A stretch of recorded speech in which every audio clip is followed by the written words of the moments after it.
It's an all-access night on Root Sports, and we'll take you places you don't normally get to see. Welcome inside the Pirates clubhouse. This is the gathering place, the place where the Bucks get ready for games. It's a little more modern than the one at Forbes Field and Three Rivers Stadium. Tell me about it. Well, the Pirates knew their role coming into last night's game, and that would be to play the role of spoiler. And after Albert Pujols hit a two-run home run, it wasn't looking that good for the Pirates, but a three-run eighth inning did the Cardinals in. Absolutely, Tim. You know, it's all about the integrity of the game, because in September you've got contenders, you've got teams that are not contenders, but you play it out, you show up, you play hard, and there's no guarantee that the contenders are just going to run the table. So it was a good win for the Pirates. They kept themselves in the ball game.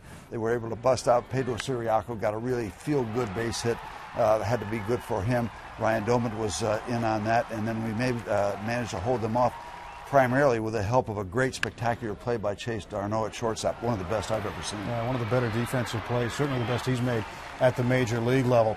And at the locker behind me over here is tonight's starting pitcher, Jeff Karstens, as he gets ready to go out and pitch against Chris Carpenter and the Cardinals. He's missed his last two starts. How will that affect him? I don't think it'll be any problem. Jeff has been up and down the street now enough at the major league level, so he sat up a couple of times out of his rotation, but he'll be fine. He'll be ready to go.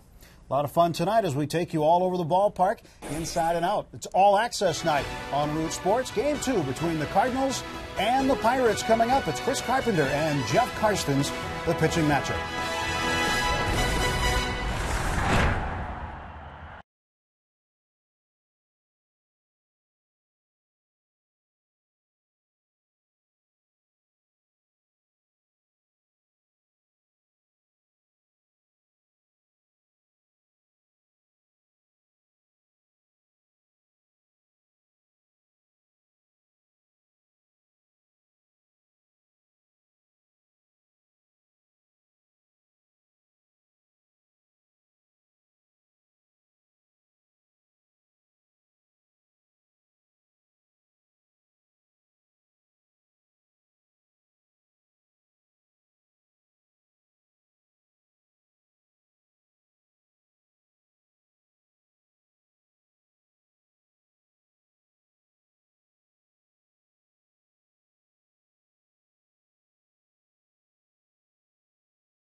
Pirates baseball on Root Sports is sponsored by Barrel Automotive, Barrel.com, definitely worth the click, and by PNC, for the achiever in you. Let's go, Bucks!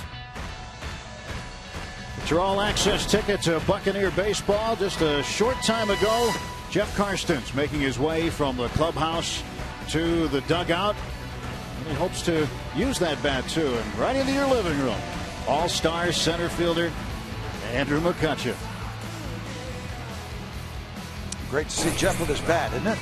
Carrying that bat to work. Yeah, I hope he gets to use it well tonight. So, absolutely. Yep. Karstens, after missing his last two starts, will get going here tonight. And Josh Harrison down at third base. He's wearing a wire for us tonight. He's mic'd up. Cardinals lineup leading off. The switch hitting shortstop Rafael Furcal, John Jay in center, Albert Pujols, Matt Holliday, and Lance Berkman. A tough threesome in the middle of that order. Schumacher, Molina the catcher, Descalso starts at third base, and Chris Carpenter will pitch in bat ninth. Carpenter signing a new 2-year, $21 million deal today with the Cardinals. More on that a little later on. Jeff Carson's making his 25th start of the year. He's ready to go. We'll talk about him as we go along. First pitch of the ball game, a slap hit attempt by Furcal. It's 0-1. So it's been well documented. Chris Carpenter going for the Cardinals. Jeff Carson has missed 2 starts. So how will he be tonight? So far, so good. First pitch in for a strike, and a foul ball.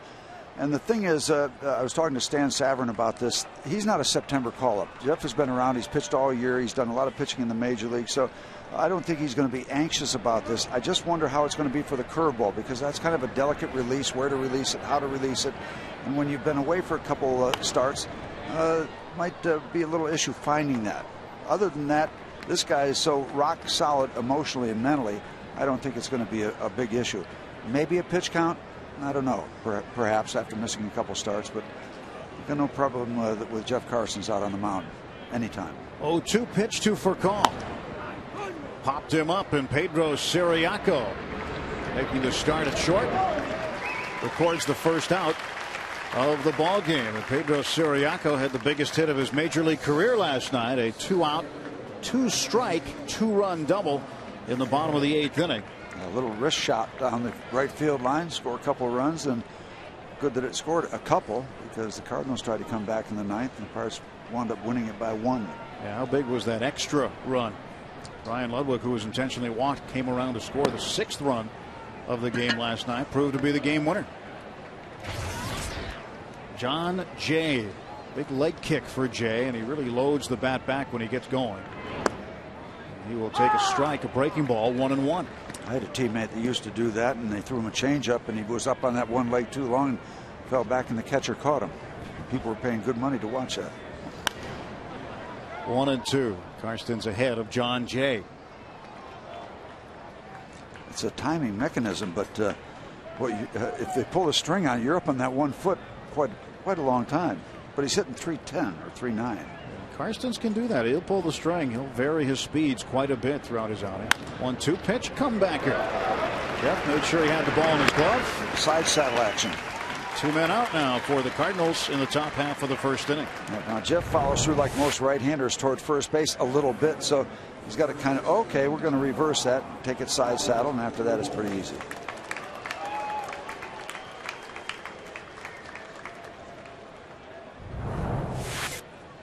The ever dangerous Albert Pujols now will bat with 2 outs and nobody on.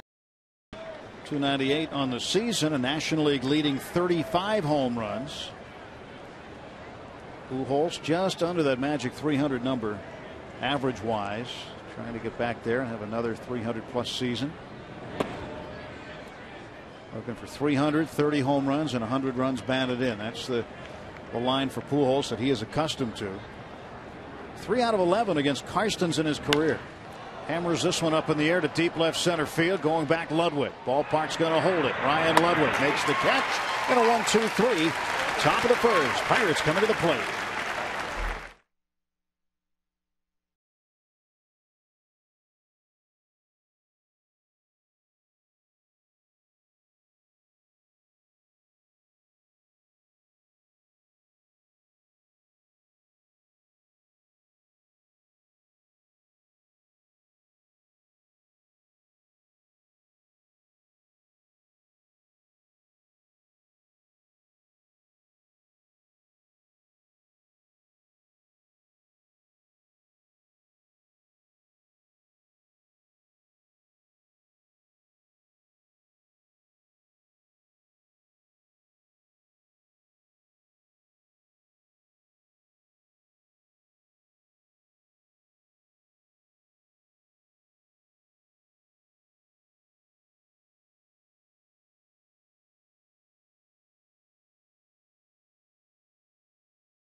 Siriaco playing short.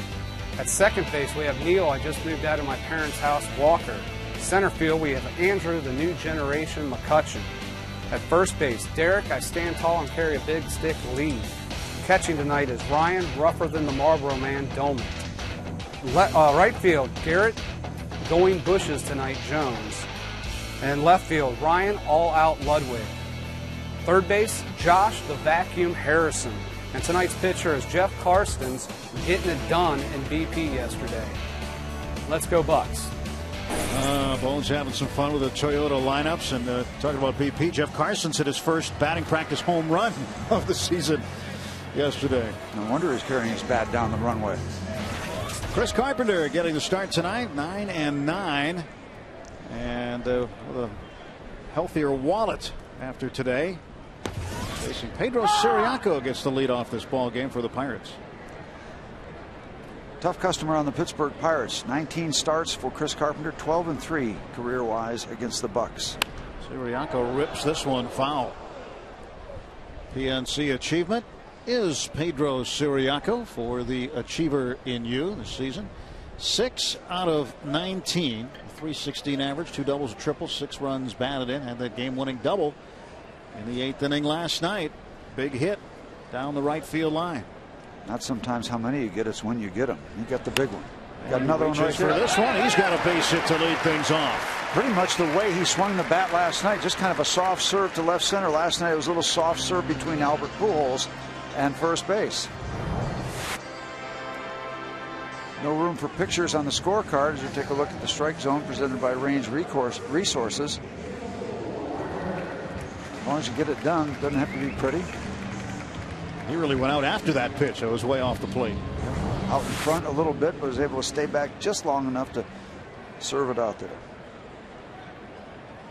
Siriaco can also run. That's another club he has in his golf bag. Pitch to Walker. And Neil takes outside for ball 1. Well, we're talking about all the auditions and candidates for various positions, including shortstop. If Pedro Siriaco can hit, and we don't know that, it's so very, very early, that really increases his stock because of the speed. Got a good glove. 1-0 to Walker in the pitch. Inside. Our day automotive key matchup of the day. Career versus Carpenter. Walker is 6 out of 16 with a pair of long balls and hitting .381 over his last 6 games with 3 doubles. Day automotive. We're going to make your day. 2-0 to Walker. Siriaco at first. Nobody out. And he hits this one up in the air to left field. Matt Holliday drifting underneath it. 1 out, and back to first goes Siriaco. We talked about Carpenter's deal, 2 years, $21 million. He had a club option, or the club had an option on him for next year at $15 million. So essentially, the Cardinals saved themselves about $4.5 million because the $21 million will be split evenly over the next 2 years. He's 36 years of age, so you've got to consider that this could be his final contract as a player. Yeah, he's not a kid. A 36-year-old right-hander has had a history of some arm issues, but he doesn't pitch right now. That's a problem. Probably got the most deceptive 9-9 record in all of Major League Baseball, coming off a shutout of the Milwaukee Brewers last time out. Very strong performance for Chris in a series that they needed strong performances and got them. One of the interesting things I thought Chris said was that he's very pleased to be with the organization for another 2 years.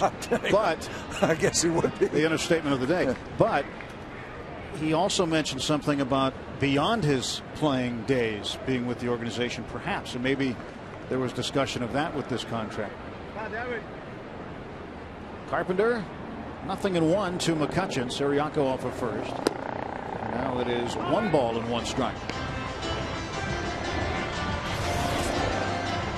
Maybe they're going to pay him $1 million a year for the next 40 years. Do you take that deal? I would. Well, for 40 years. 40 years. I don't even buy bananas that aren't ripe or continuing novels. Siriaco gets back. Carpenter, he's big enough out there on the mound. 6'6", 230, his 15th major league season.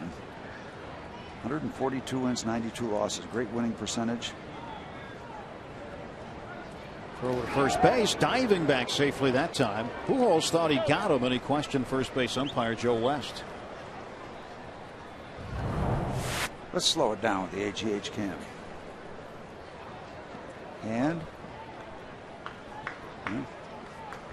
leave that one to the umpires. A 1-1 count to McCutchen. Pitch out, nothing doing. 2-1.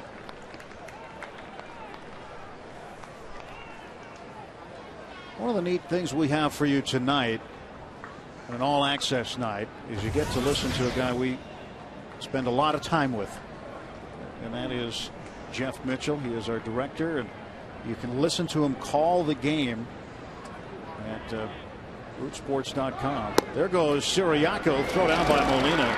Is in plenty of time to get it. So Siriaco erased from the bases.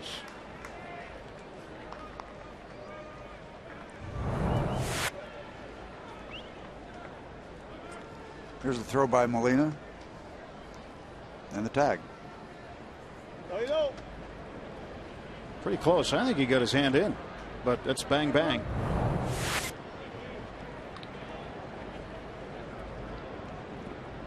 McCutchen's 3-1 pitch. 3-2 pitch, beg your pardon. He strikes out.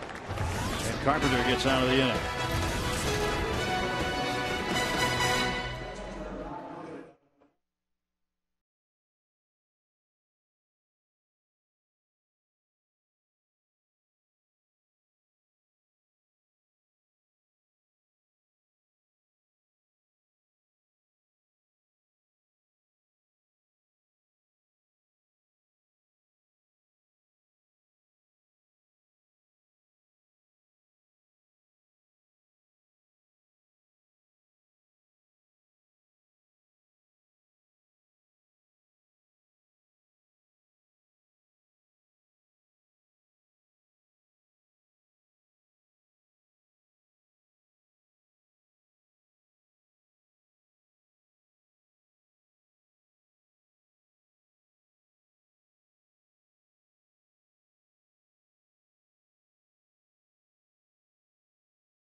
Is well, you can get a little access in the ballpark, between the lines, behind the scenes, and of course online. You can follow us at Root Sports Pit, and you can also like us on Facebook at Root Sports Pit. And I'm going to be working both websites all night long, and one of the things I'm going to bring to you tonight, an Andrew McCutchen autographed baseball.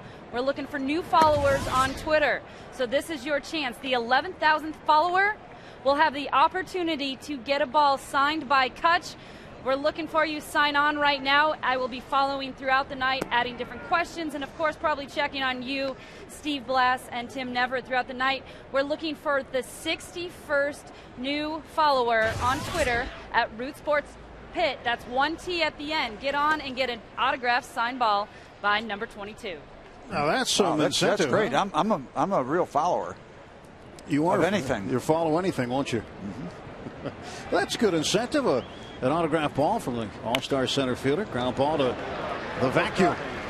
And Harrison throws out Matt Holliday. Nice play, a little in-between hop for Josh to handle, and he handled it. Take a look at the replay. Strike zone from Range Resources, and taking it off to the side. Made that play look a little easier than it really was.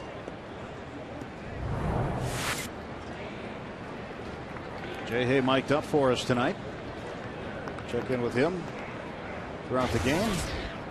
Here is Lance Berkman, the switch hitter. Big Puma hitting .290. And that pitch a ball, 1-0. One thing Clint Hurdle did mention today prior to the game about Jeff Karstens, because he's been on the side for a couple of weeks, base hit by Berkman, is that he probably wouldn't go to 100 pitches. They're going to keep an eye, no firm pitch count, but they don't know if he's 100% stretched out like he was before he sat down. Take a look at the location here out over the plate, and Mr. Schumacher turns it back around. He had it right the first time. Berkman? You were fooled by the Sox. I know. Right where it says base hit on my scorecard. Yeah. Yeah, Berkman's got the. You're not getting all access to my scorecard. The high Cardinal Sox tonight. He's changing it up. And so is Schumacher as he goes with the low pants.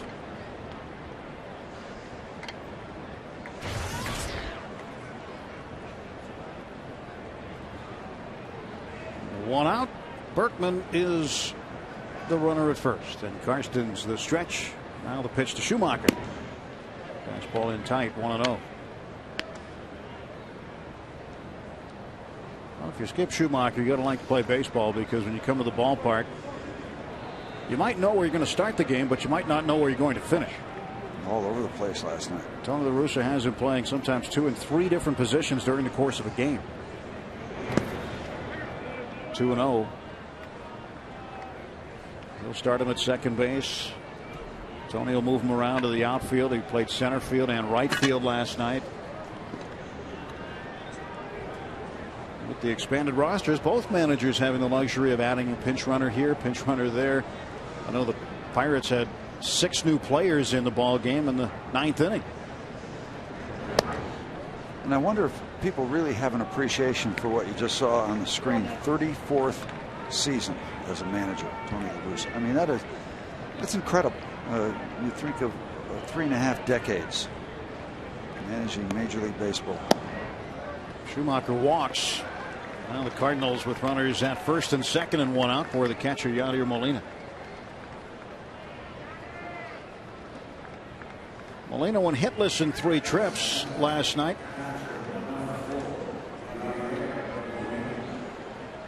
Here's tonight's DQ fan poll question of the game. And on this All Access night, we'd like to know, given all access to watch a Pirates game here at PNC Park, where would you choose to view the game from? 1, Pirate dugout. 2, Pirates clubhouse. On the field or as a ball person in the Root Sports TV booth with us, or in the Root Sports truck with Jeff Mitchell and crew. That's a no-brainer. Yeah. Everyone who participates has a chance to win a DQ cake that's so good it's ridiculous. Message and data rates may apply. Text your answer to 412-412. We'll check the results throughout the course of the night. Does somebody have a chance to do that? Is there a winner in this thing? Or does somebody win something where they can sit in the dugout or the booth or the truck? Well, that's when we have the auction night. Okay. Yeah, that's the no-brainer. That's not even close. If you want to be around a Major League ball game, you want to be in the dugout. Molina hits this one to left field pretty deep. Ludwig on the run, and he won't get it. It bounces over the wall for a double. Berkman will come around, and going back to third base will be Schumacher, and the Cardinals on the board. It's 1-0 on the double by Yadier Molina. And that's just business as usual against the Pirates for Molina, and that's in the wheelhouse.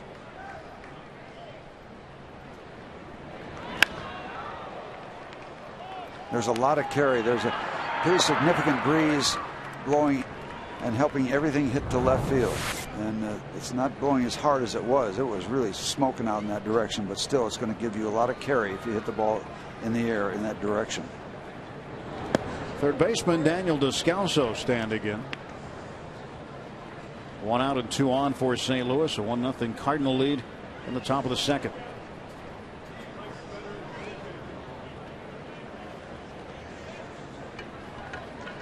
.263 hitter is Descalso. Splitting time at third base with David Freese. Freese a right-handed hitter. And Descalso a lefty starting tonight against the right-hander Karstens. Falls behind, 2 balls and no strikes. Speaking of falling behind, you don't want to fall behind too much to Chris Carpenter. He's too good. And now they will walk Descalso intentionally to get to Carpenter. They'll load the bases, put the forced play back on, and hope that Carpenter can hit into 2 perhaps. Here's the scenario now. Jeff Karstens, you take a look at the contest there. Jeff Karstens has got to be aware that Carpenter is a good bunter. There's a lot of options now for Tony La Russa to put the ball down. Karstens is not an overpowering type of a guy, so it's easier to bunt against a guy who's not a flamethrower. So that option exists. On the other hand, Carpenter swings the bat pretty well. Carpenter has 2 home runs in his career, one of them a grand slam, and now he's got some RBIs. Schumacher will come in, Molina right behind him, 3-0 St. Louis. Carpenter didn't waste any time. First pitch he saw, he drilled into the outfield. And now Carpenter with his 2nd and 3rd runs batted in of the season. Right there in the middle of the strike zone. The walk to Schumacher comes back to hurt. Karstens now has given up 3 in the 2nd inning. Still 1 out.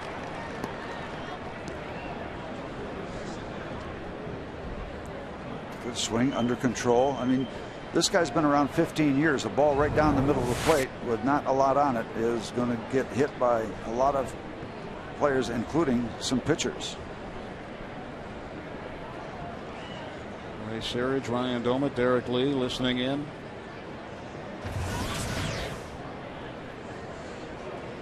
Carpenter doubled his RBI total with 1 swing.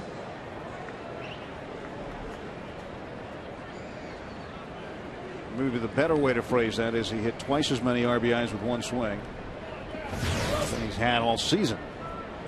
2 with 1 swing. He had 1 coming in. If that makes any sense. Another way to phrase it, Cardinals are up 3-0. That's another way. Runners at the corners and 1 out. Back to the top of the order. Rafael Furcal. He popped out to Pedro Siriaco at shortstop in the 1st inning, last inning. He is 0 for 1. Keep an eye on him too, as Josh Harrison in almost on the grass. You never know what Tony's going to do.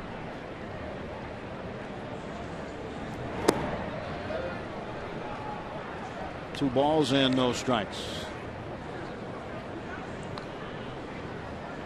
Descalso is the runner at third base, and over at first, Chris Carpenter.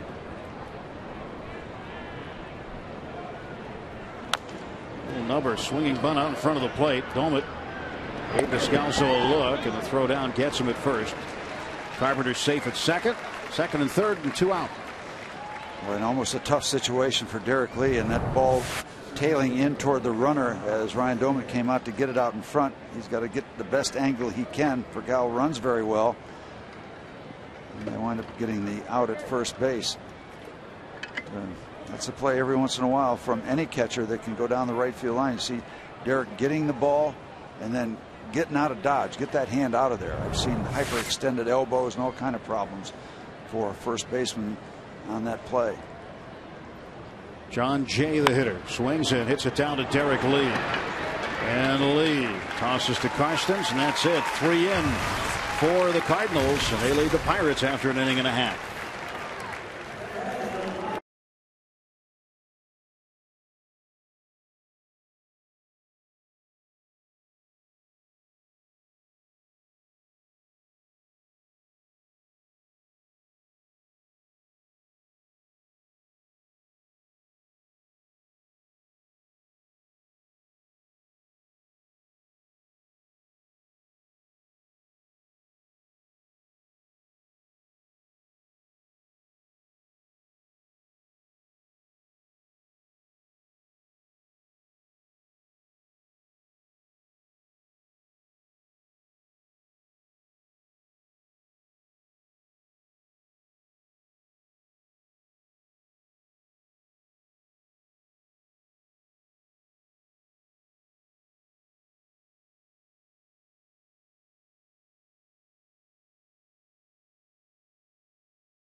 Joins us. Jeff had a very good first. The second inning, Cardinals got to him a little bit.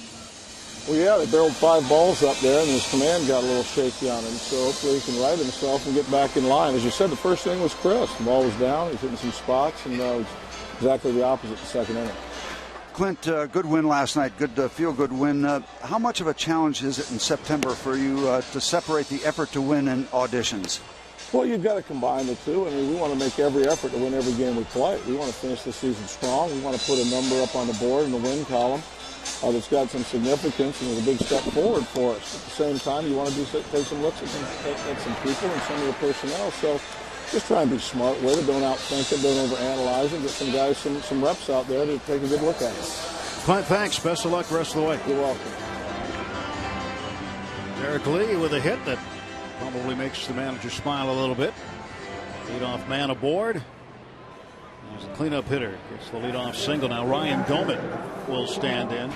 And as much as Pedro Siriaco had a big hit last night to win it, don't forget Doman's double that scored the pinch runner Chase Darno, who ran for Derek Lee and came around to score the game tying run at 4.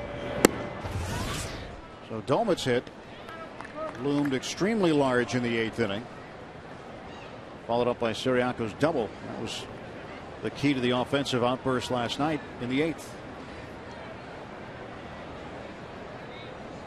1-0 pitch by 2-0. By the way, Ryan Doman sporting a brand new tattoo right in the middle of his chest. It says Rawlings on it. Yeah. From that ball that he got crossed up on. Looking for a curve. Got a 94-mile-an-hour fastball right at the chest protector. And yeah, they protect you, but they don't protect you a lot. They're built kind of thin so you can have some mobility. He took a direct shot. He's still wearing that Rawlings emblem from the ball. 3-0 now to Doman.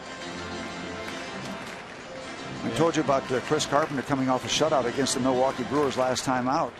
Previous to that, the start before that, he got touched up by the Cincinnati Reds. 6 earned runs in 6 innings. So it's been very much an up and down year for Chris. Like that little boy in the story. When he's good, he's very, very good. And when he's bad, he has struggled. But overall, he's still a very, very highly regarded, one of the best right-handers in the league. For his last 5 games, 32 strikeouts and 7 walks. Shallow left center field. And Holiday will handle it for the out. 1 gone. A little more on Carpenter. 2005, 21-5, Cy Young Award winner. He's been on 3 All-Star games. I mean, he's just been real good for a long time. Told you, drafted by Toronto back in 1993, came to the Cardinals after the 2002 season, and he's written himself quite a story since then. He has driven in 2 of the 3 Cardinal runs here tonight, too. Garrett Jones getting a start in right field. Hit the ball well last night and hits it well here as he bangs one out to Lance Berkman. And the Pirates with 2 men on and 1 out. That'll bring the tying run to the plate and former Cardinal Ryan Ludwig.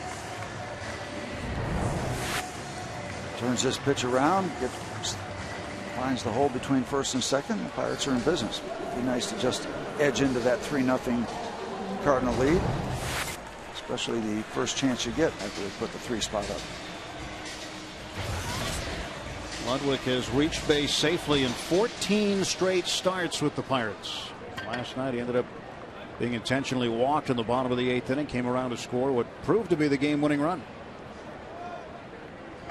2 on, 1 out. Ludwig fouls it off Molina, and that had to hurt a little.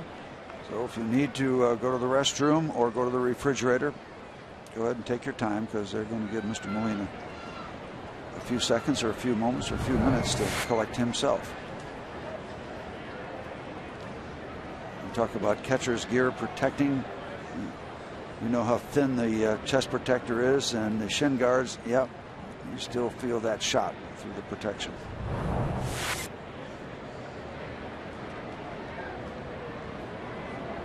There's not a lot of bulk in the protective gear for the catchers anymore. There used to be. That's a base hit.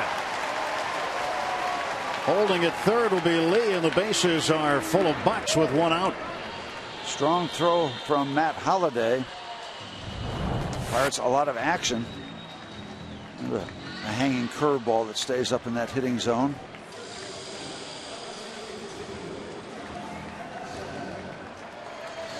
Here's two things here. You need to put the ball in play. You need to stay out of the double play. You got good speed from Josh Harrison.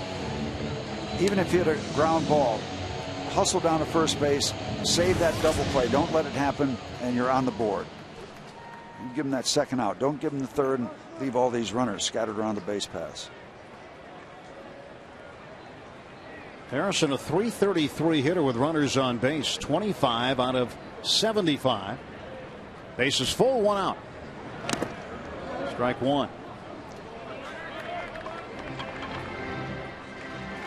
Eric Lee at third base, Garrett Jones at second, and Ryan Ludwig at first. All singles.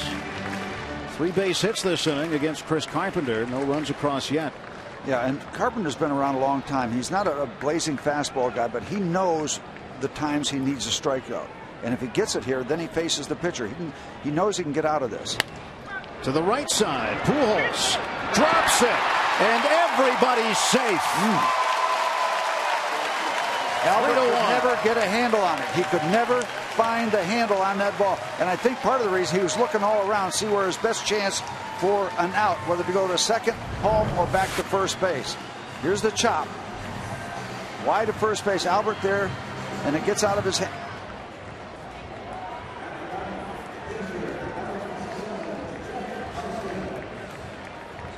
Pujols just can't hang on right here, and Chris Carpenter at first base. Like he slipped off the back of the bag momentarily. Didn't look too pleased about it.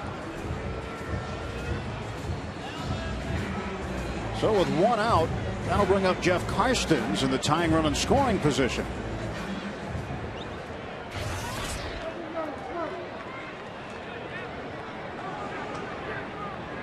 Karstens had good BP yesterday. We learned from a reliable source, so maybe he carries that into the game here today. Take a look at Chris Carpenter here, going over to cover first base. Sees Albert having a problem with it. Stumbles around and has to go back to the mound, and has to go back to the mound with just 1 out in his pocket.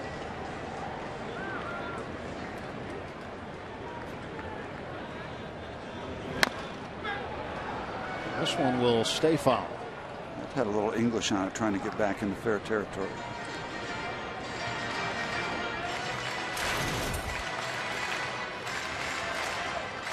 Nothing and 2 to Jeff Karstens. 1 man out.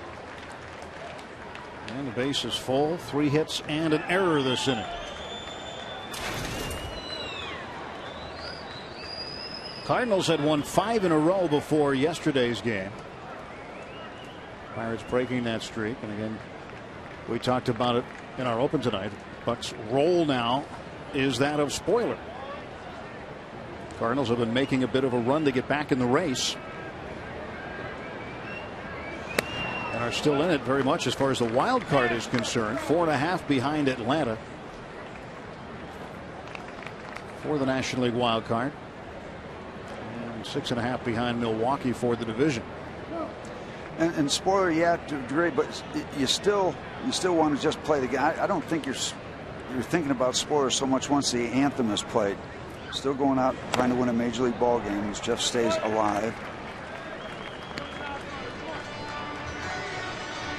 In the Central, see where the Cardinals check in. Also in the wild card, Giants 2 back of the Cardinals now in the wild card.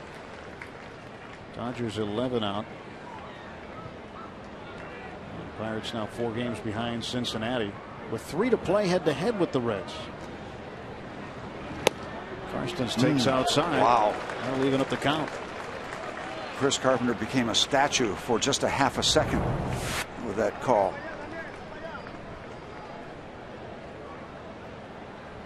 Wanting it. And, according to Chad Fairchild, home plate umpire, just a little outside.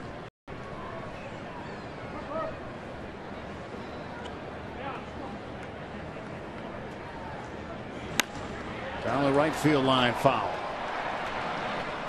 It'd be nice if Jeff can return the favor for what Carpenter did to him last inning with a 2-run single. just shorten up, try to put the ball in play. This guy's not going to throw it 97, 98 miles an hour, and get into that protective 2-strike stance. Make contact, see what happens. 2-2 pitch. Wide to first. Jeff hanging in.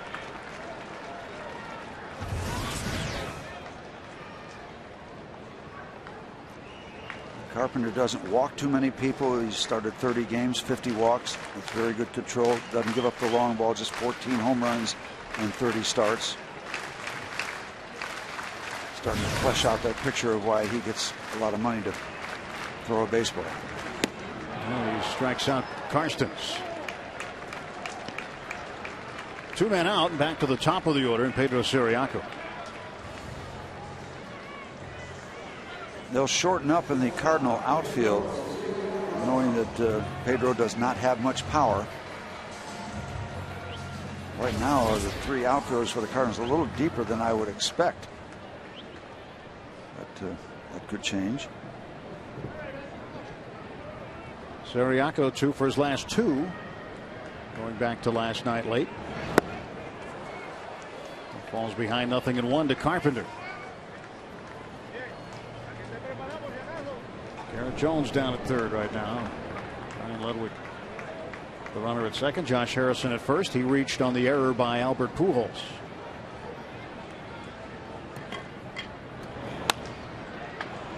Siriaco missing the other way. Foul.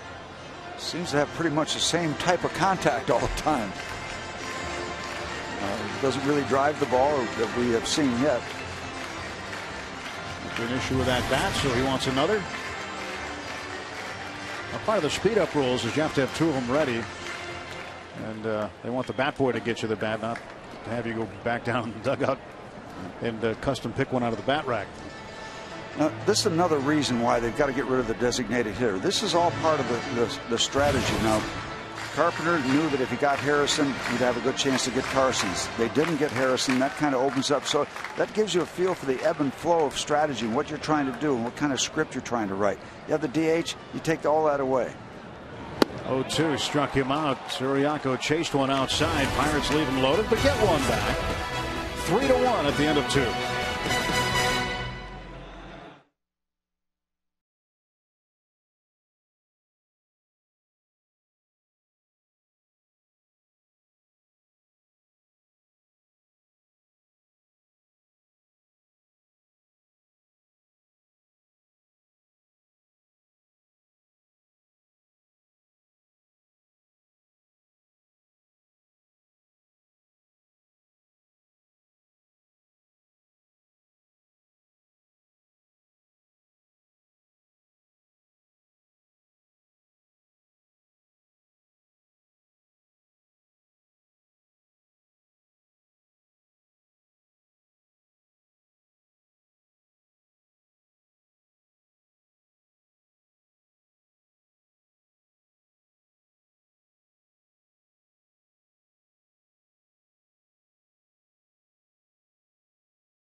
By Day Automotive, we're gonna make your day. Let's go Bucks!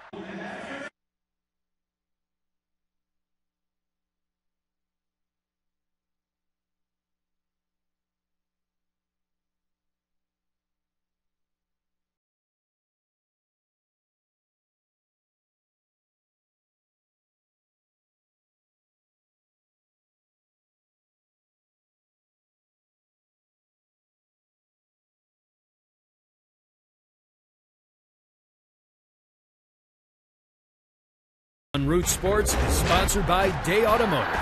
We're gonna make your day. Let's go Bucks! Top of the 3rd inning, Albert Pujols will lead off for the Cardinals. St. Louis with a 3-1 lead. Karstens will face Pujols, Holiday, and Berkman, the heart of the Cardinal order. Jeff trying to establish himself right away inside, maybe take away that outside swing of Albert's where he has such good power to the opposite field. Not a bad start, but now he falls behind 2-0 and the pendulum swings back to Albert. Pujols flying to left his first time up. And a 2-0. Now it's 3 balls and no strikes. You know, we talked to Clint about walking Pujols, and back in the day when the Rockies team he managed in the National League West would play the Giants a lot, he ended up walking Barry Bonds. And I thought he had a neat quote today. He said, it's kind of like the kid playing with matches. If you do it long enough, you're eventually going to get burned if you walk the guy, but he's not opposed to it. High fly ball deep and foul. That would have had enough just inside that corner, but got out in front of it. You talk to any pitcher worth his salt, they will tell you, I don't want to walk this guy. I want to find out if I'm good enough to get him out. But there are certain situations where you're going to do it because the ball game is more important than figuring how good you are. Siriaco throws out Pujols, and there is one away in the third. You can follow the Pirates with the MLB.com @BAT11 app for your iPhone, iPad, Android, or BlackBerry. Get live audio, pitch-by-pitch tracking, video highlights, and more. Text @BAT to 31826 or visit Pirates.com for details.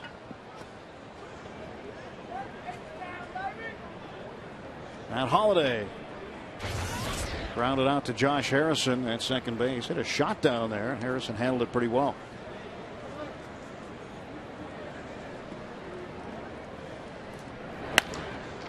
Skipped right to Walker. 2 gone. The ball was hit so hard I didn't know if it skipped or it got there in a line drive.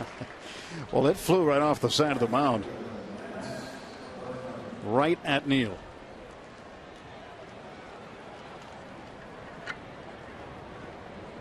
Walker's got quite a streak going defensively. Both he and Ronnie Cedeno in the month of May did not make an error. And Neal starts tonight with a 42-game errorless streak. Berkman pops it up. There you go, Jeff. Walker out, backpedaling. He wants it. He is called off by Jones. And a quick inning for Jeff Karstens. It took him 8 pitches to get through the heart of the Cardinal order.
Lead, bottom of the third. Neil Walker leads off, and Andrew McCutchen and Derek Lee 2, 3, and 4 in the Pirates order. Big crew on hand tonight.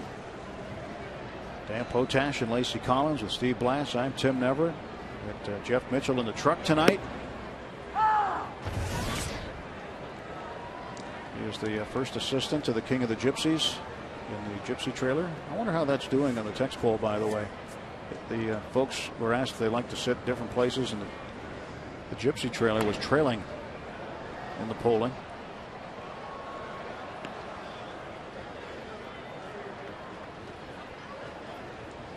We'll check in on our DQ text poll question in just a little bit. You wouldn't want to sit down there during a game, would you? Those guys don't even want to be there. Not true. That's an interesting of course they place. Yeah. Walker down on strikes. Goes down looking. Well, today on an All Access night, it is time to mic up Josh Harrison. Let's listen. I'll take a little blooper right here. Don't stop until you score. I won't stop till I get to the dugout. I was ready. St. Louis, he hit me like 4. McCutcheon takes a strike from Carpenter.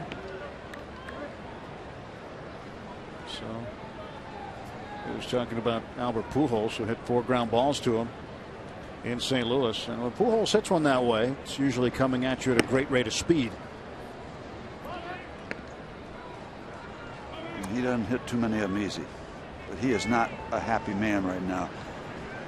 Good hitters also want to talk to you about their fielding. He's very proud of his fielding.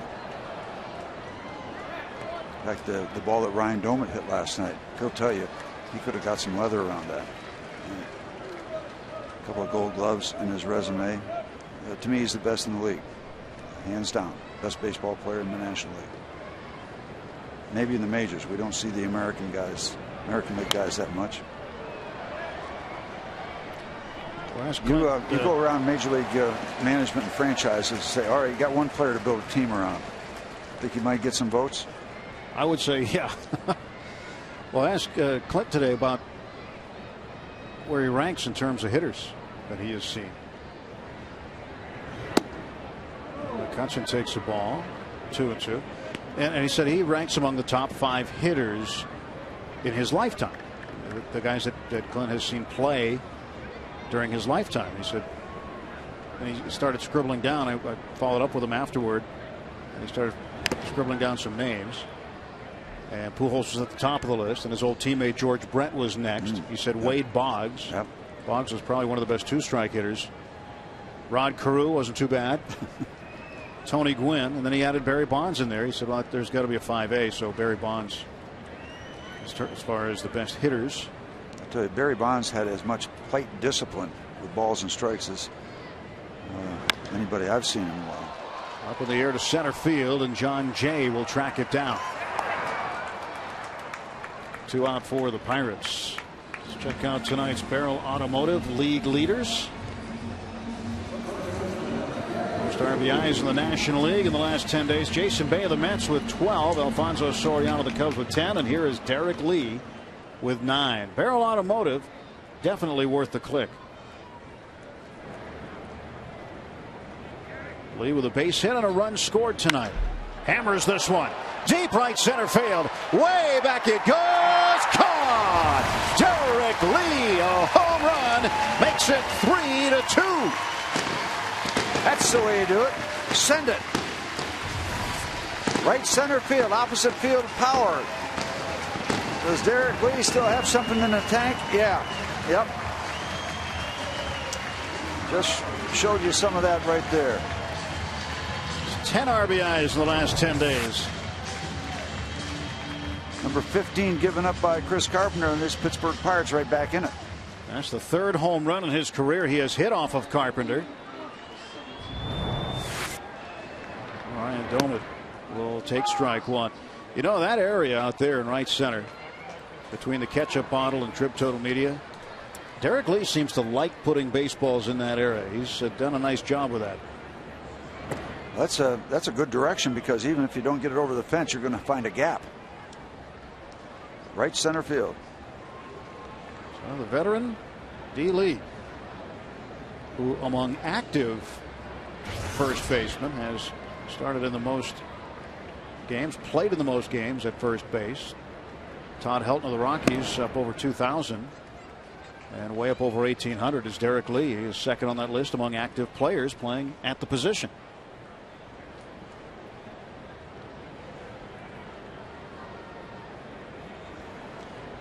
2-1 to Domit from Chris Carpenter. It's now a 1-run game. A couple of 36-year-olds going at it there with Lee against Carpenter. Age is just a number to some people. So is home run distance. If it gets over the fence, it's a home run. You got an estimate for that one? I'm going to give you about. Speaking of that gap, there it is, and Berkman's going to watch it roll to the wall, and running hard is Domit. And Domit is not going to stop. He's around second, heading for third, and Ryan Domit is in with a triple. Well, Ryan won't get many, but they missed the initial cutoff man, and that cost him any chance to get the play at third base. First of all, he catches the gap, factor number one. Factor number two, Lance Berkman is not going to get to that ball. That's just not going to happen. He doesn't play it that way. Factor number three, over the head of the first cutoff man, easy triple for Ryan Domit. That is just his 5th career triple, his first this year. There's where he makes his decision, that second look. Slides, really doesn't have to, but it always looks good going in on a triple. That good clean slide. Domit had one last year, and he hadn't had a triple prior to that since 2007 when he had 2. His first one came in 2005 in his rookie season. He doesn't hit a lot of 3-baggers, so write down the date and time. Remember this one. Yep. All the factors came into play, especially missing that initial cutoff man. That puts the tying run 90 feet away. And the guy who's been hitting the ball well, Garrett Jones, rips one to right field, hanging up for Berkman. Wow. Tattooed it. And the tying run left at third base, but the Bucks get one back on the home run by Derek Lee.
Derek Lee with his 5th home run since joining the Pirates. Gets him a run closer. It is 3-2. Lee had 12 homers in the American League with the Baltimore Orioles this year, and now 5 with the Pirates. Tonight's trivia question brought to you by AT&T Mobility. Last night, the Pirates recorded their 34th comeback win of 2010. When was the last time they had more than 34 in a season? Think about that for a moment. 1960. You're going to say 1960 right off the top of your head? Yep. You know that for a fact, or nope. Are you guessing? Just the year I graduated from high school. Oh, okay. Well, for just throwing out dates, I'll give you one here in a second. Okay, what's your guess? Schumacher takes outside, 1 ball and 1 strike. How about 1979? Okay. Just for fun. Both of them championship years.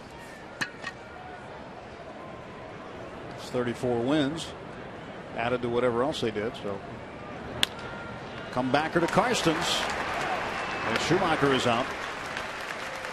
Jeff getting on a little roll after the 3 spot in the second inning. Last 2 outs. Kept the ball in the infield, prevented any more damage. Now a little bit of a roll. Important outs as you look back now, because the Cardinals were really looking to add on after the Carpenter 2-run single. Yadier Molina drove in the game's first run with a double that bounced over the left center field wall near the north side notch. By the way, my 60 Pirates had less games to work with before the schedule was expanded from 154 to 162. So you're trying it the hard way. Yeah. 79 Pirates had 162 games to work with, plus postseason. Oh, is that part of the deal too? I hope so. 1-1.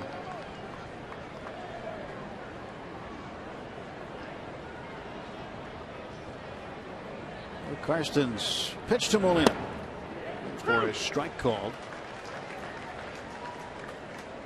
2 balls and 2 strikes. 1 out, nobody on for St. Louis. They lead 3-2. Top half of the 4th inning at PNC Park. Game 2 of a 3-game set. Tomorrow, quick turnaround, 12:35 game. And Molina down on strikes, and there are 2 down. Let's check in with our social media moderator in Section 101, Lacey Collins. Tim, the Andrew McCutchen autograph ball was a hot seller in terms of finding new followers. We're already at 11,064, and Sarah E2304 is the winner. And the beauty of technology, instant communication. She already tweeted us back, awesome, thanks. I now have permission for the 12,000th follower. If we get him tonight, a Ryan Domit autograph bat. Now, I don't know if it's hit one of his 5 career triples, but we do know that Dewey signed it for you. So let's go for 12,000 tonight. All right. So his first triple since the 29th of April against the Dodgers last year. He just hit it last inning. A Ryan Domit autograph bat for the 12,000th follower. At Root Sports Pit. Or you can like us on Facebook at Root Sports Pittsburgh Region. Make sure to put that slash in there between Root Sports and Pittsburgh Region. So you automatically know that people like you? Is that how it works? Descalso base hit. Well, it's just like, you don't not like it, you like it. So you say I like it, and then you become a follower. Another way that you can be interactive with us here is text the booth 412-412. And remember, the key word is booth, so your message will get to us. We'll answer some questions throughout the game, so text us at 412-412. Message and data rates may apply. Chris Carpenter, a bouncer to short. Siriaco handles it.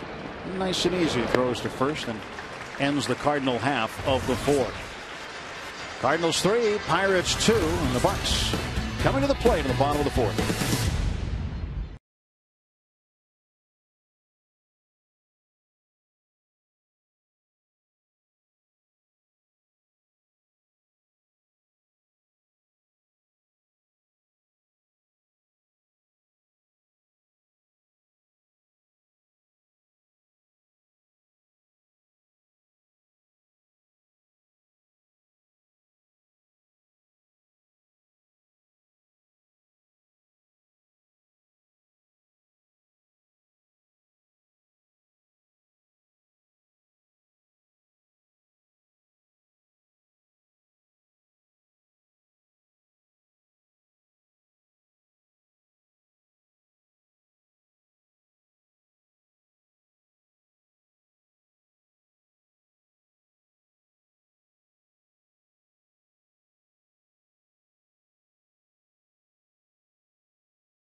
sponsored by Toyota.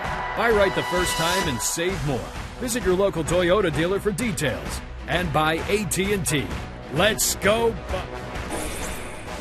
Ryan Ludwig takes a strike from Chris Carpenter as we start the Pirates half of the fourth inning. 3-2 Cardinals. But three real good at bats. Lee, Domit, and Jones in the bottom of the third. They all hit the ball very hard. Problem with Garrett Jones, he hit it right at Lance Berkman in right field. That ball was blistered. That might have been hit as hard as the other two. The last couple of days, Jones has been hitting everything right on the nose. Tattooed that ball. He's had some back issues lately. Had an MRI the other day, and it was okay, clear. And came back to play last night. Swung a good bat. And already has a hit to his credit tonight and a hard hit out. 1 for 2. 1 ball, 2 strikes to Ludwig. To the left side. And for a call, throws him out.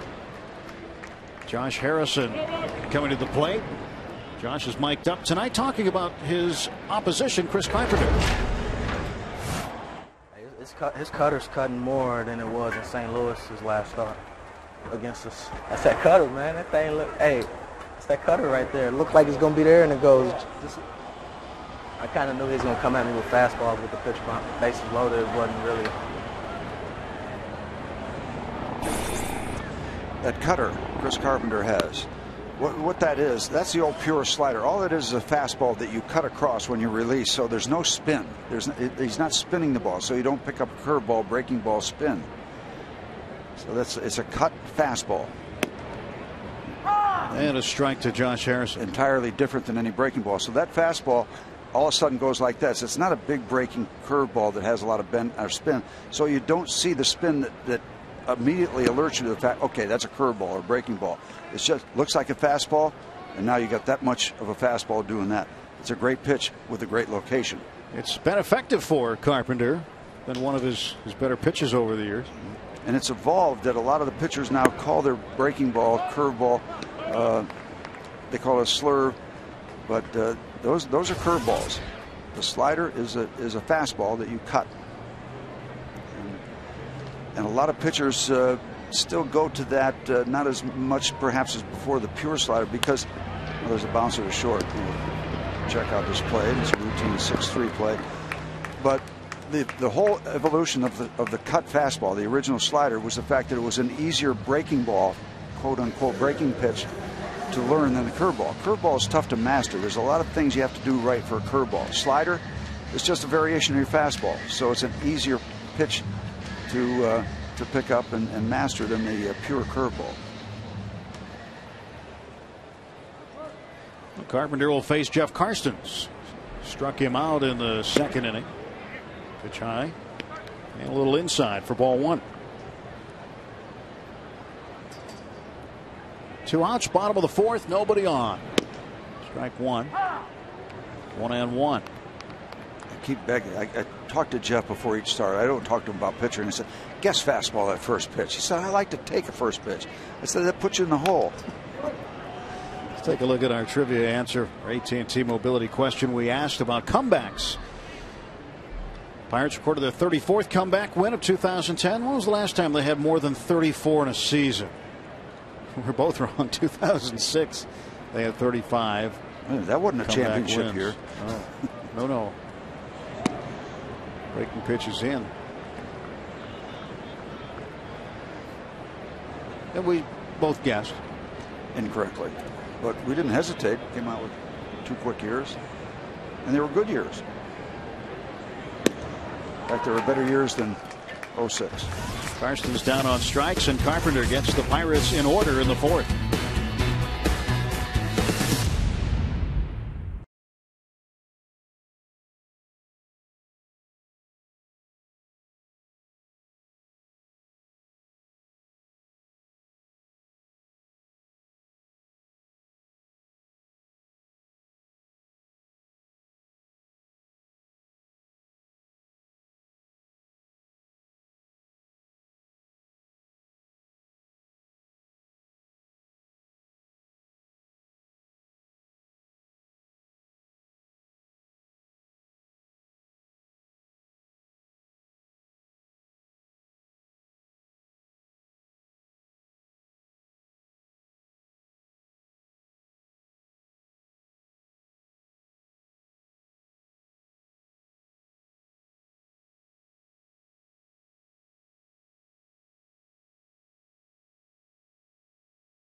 appreciate your support. Thanks for watching.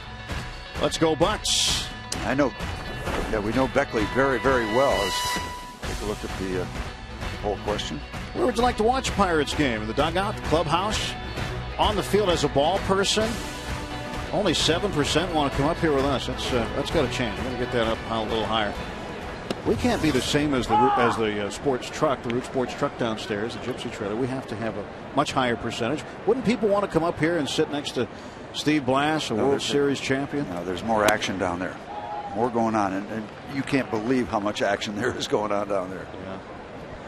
Yeah. It's a busy, busy place. Looks like a lot of false hustle down there. They're just sort of, acting it out. Base hit for call. So you want to take part in the DQ text poll? 412-412. See, look, we got an extra percentage point there, Steve. 8% for us. 68% would like to watch from the dugout. Yeah, it'll be interesting in the dugout.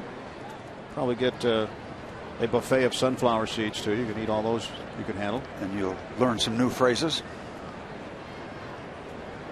See, being a ball person is not a bad thing, too. You're on the field of play. You're actually in play. You have a chance to field a ball. You got the best seat in the house, really. And you get to be a hero. You pick up that foul ball, you give it to a kid. And the ball girls here all play either high school or college softball.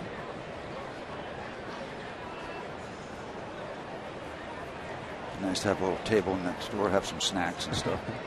Have your own little happy hours. Little happy hour down there. Of course, up here we're nice and safe. We're out of danger of getting any foul balls hit up here, but it's cozy, and never out of danger up here. No, it's a dangerous place. It's dangerous when you're around. I know that.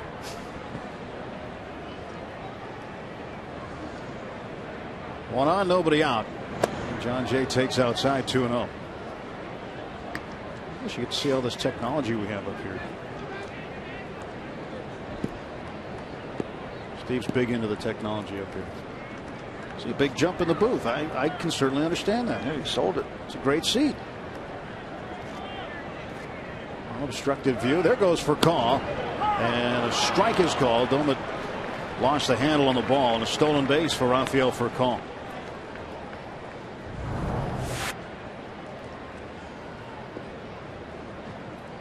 Goes up to make the transfer from glove to hand, and it just doesn't happen. Fair break, and the Cardinals don't run all that much in terms of steal, but they do a lot of hit and run, put people in motion.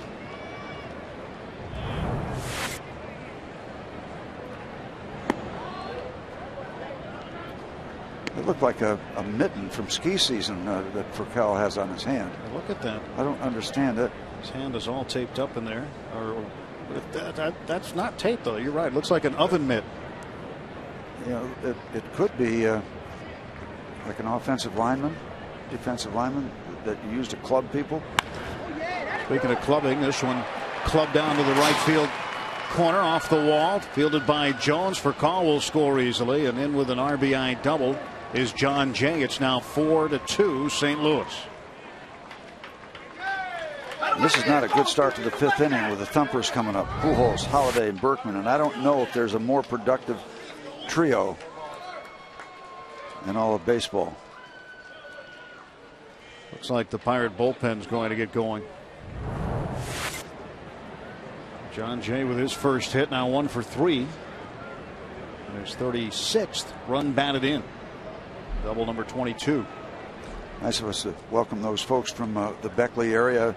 It's a very familiar area for people that head south to Florida to go down and watch spring training. It's exactly 3.5 hours. I've driven it 1,000 times, and that's where you first stop to get gas on your way down to spring training. Off yep. Point, huh? Stop at Beckley. You have a travel center down there, and it's a very familiar area. And off you go into Virginia and on your way down.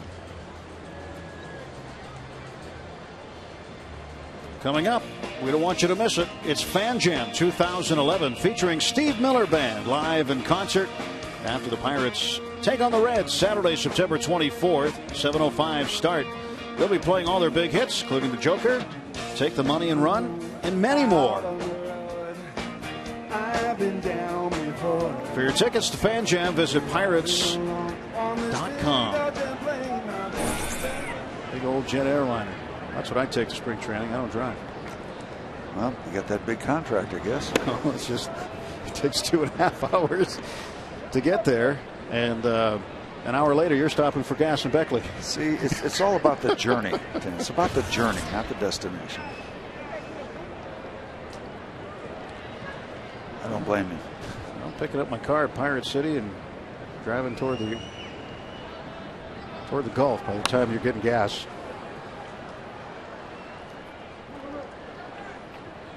One ball and one strike to Albert Pujols. Daniel McCutchen and Daniel Moscas both loosening up. Right-hander and a left-hander.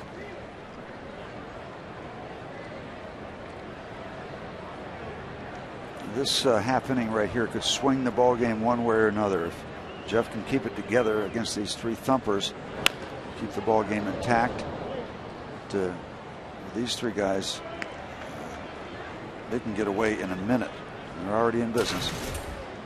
So a challenge for Jeff Carsons, and hope that he can get on the other side of this.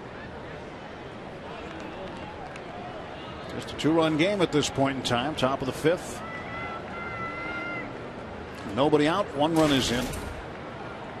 And don't for a minute think that Albert's going to shorten up to try to move that runner over to third base. Albert doesn't shorten up.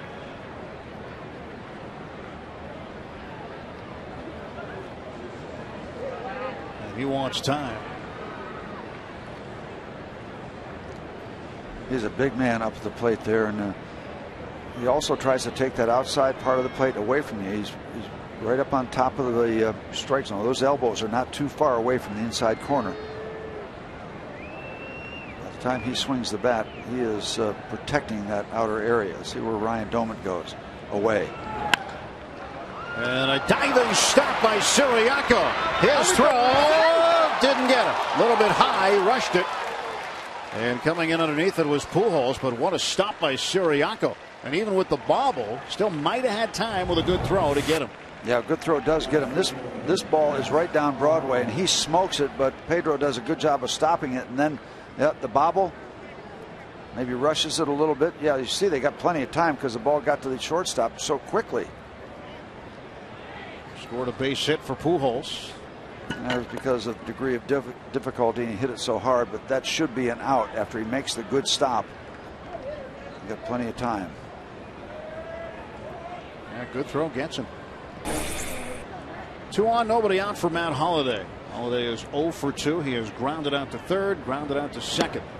And we documented starting last night with how many double plays these Cardinals hit into, and you'd love to get another ground ball right here. They hit into a bunch, and this would be the perfect time to get one. They grounded into a league-leading 158 of them. Holliday grounded into one last night in the 3rd inning. And a secret weapon makes the play. Jose Oquendo, the third base coach. Yeah, we got the ground ball, just the wrong person. You talk about the versatility of Schumacher. Well, Jose Oquendo has played everywhere. He was active as a player for the Cardinals.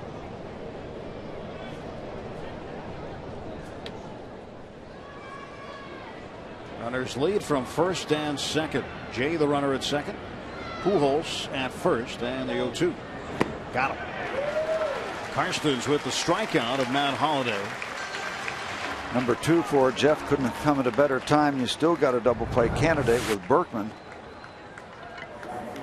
Downstairs, chases, comes up empty. Something other than the fastball, and that's going to be it for Jeff Karstens. Well, Karstens won't get the opportunity to face Berkman here. 68 pitches for Karstens, and he'll call it a night, trailing by a pair of runs. Bucks go to the bullpen.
Sports is brought to you by Levin Furniture, featuring handcrafted Amish furniture. Let's go Bucks! Yep, full moon tonight. Sometimes strange things happen. I'm sorry, last night was the really official one. Yeah, yep. That was the official one, but that still looks a little full, doesn't it? Oh yeah, that's still good action out of that one. The moon's a little full of itself. You can still howl at that one. Daniel Moscas out of Clemson. Made his major league debut April 30th. Done a good job. ERA under 3, and Friday night 3 up 3 down against the Florida Marlins. Scoreless inning of work for Daniel. Called back to the big leagues a week ago from AAA Indianapolis. Jeff Karstens, after missing 2 starts, goes 4 1/3 tonight. Given up 4 so far. Cardinals still in business. He is still responsible for 2 more Redbird runners. And Moscas will face Berkman. Berkman will have to turn around and bat right-handed. 264 as a right-handed hitter. 297 as a left-handed hitter. 33 points difference on the right side. And a ground ball right to Siriaco to Walker for 1. That's 2. Moscas, 1 pitch, 2 outs. The run comes in for 2 birds.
September 23rd, 7:05 first pitch, the final Free Shirt Friday of the 2011 season.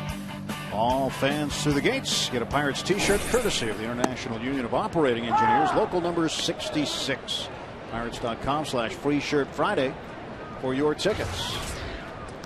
The Pirates still in it because of good work by Karstens in the top of the second, leaving some runners on, and the double play thrown by Moscas. They're still in it because of those. Siriaco, he's got a chance. And no chance for Furcal to throw him out. A base hit for Pedro Siriaco. He's 2 for 3.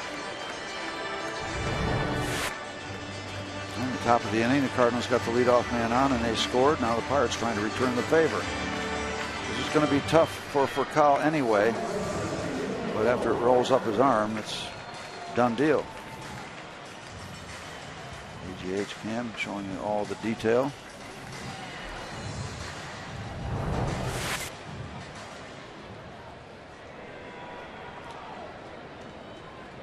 Tying run at the plate. Neil Walker is 0 for 2. Fly to left and struck out looking. Pounds this one foul. One thing you get out of Chris Carpenter, Steve, is a lot of work. And he has thrown the 4th most innings pitched in the National League this year.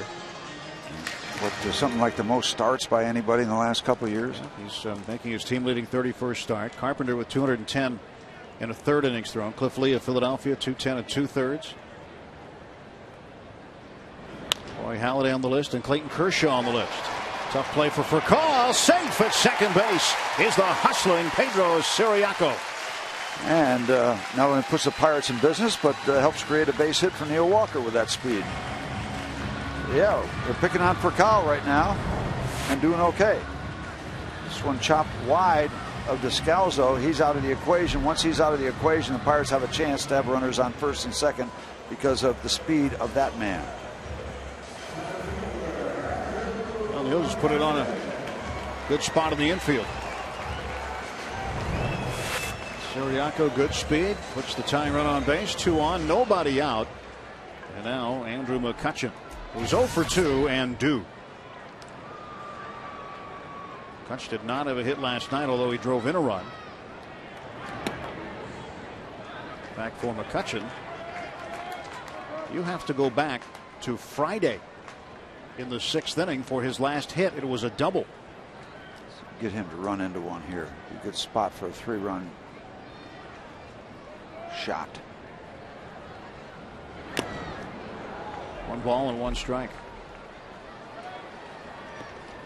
Maybe we could say, get the guys in the scoreboard room to play Fly Me to the Moon. Hit one down the left field. Hit it over the fence. Might hit one to the moon. There it is. Old Yeller.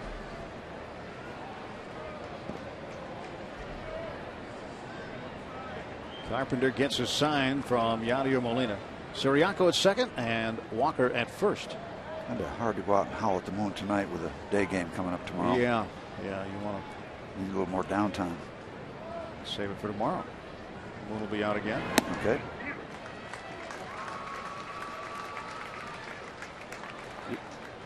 You can start earlier because we'll be 3 hours later. That's right. I'll howl for a while and you still won't be starting the game. I can howl and then watch. Yeah, we hope you stay up with us late from Los Angeles and Phoenix. 2-1. McCutchen fouls it off, evening the count at 2 balls and 2 strikes.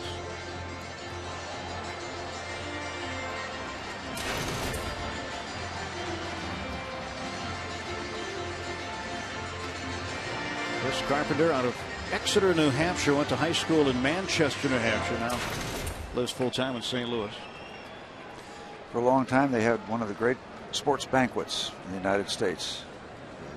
The newspaper in Manchester. The Union leader. This one down into the right field corner. That is a foul ball.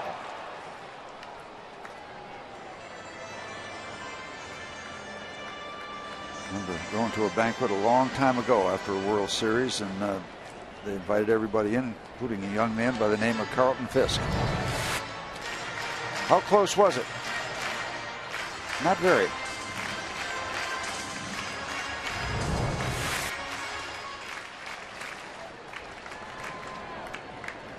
Nobody out. 2 men on. A 2-ball, 2-strike count to Andrew McCutchen. Little number. It's going to be a tough play. Descalzo throws, and out at first is McCutchen. He's able to move 2 runners up. Derek Lee coming to the plate. He hit a home run his last time up in the 3rd inning. Our man who's mic'd up, Josh Harrison, liked it.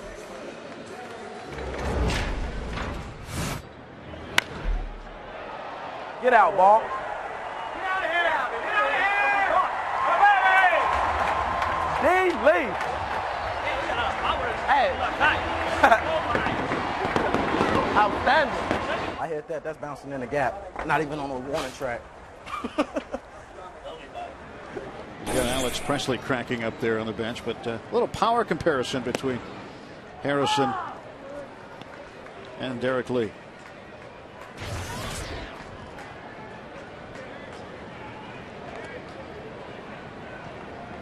Good RBI chance here for Lee with the tying run in scoring position.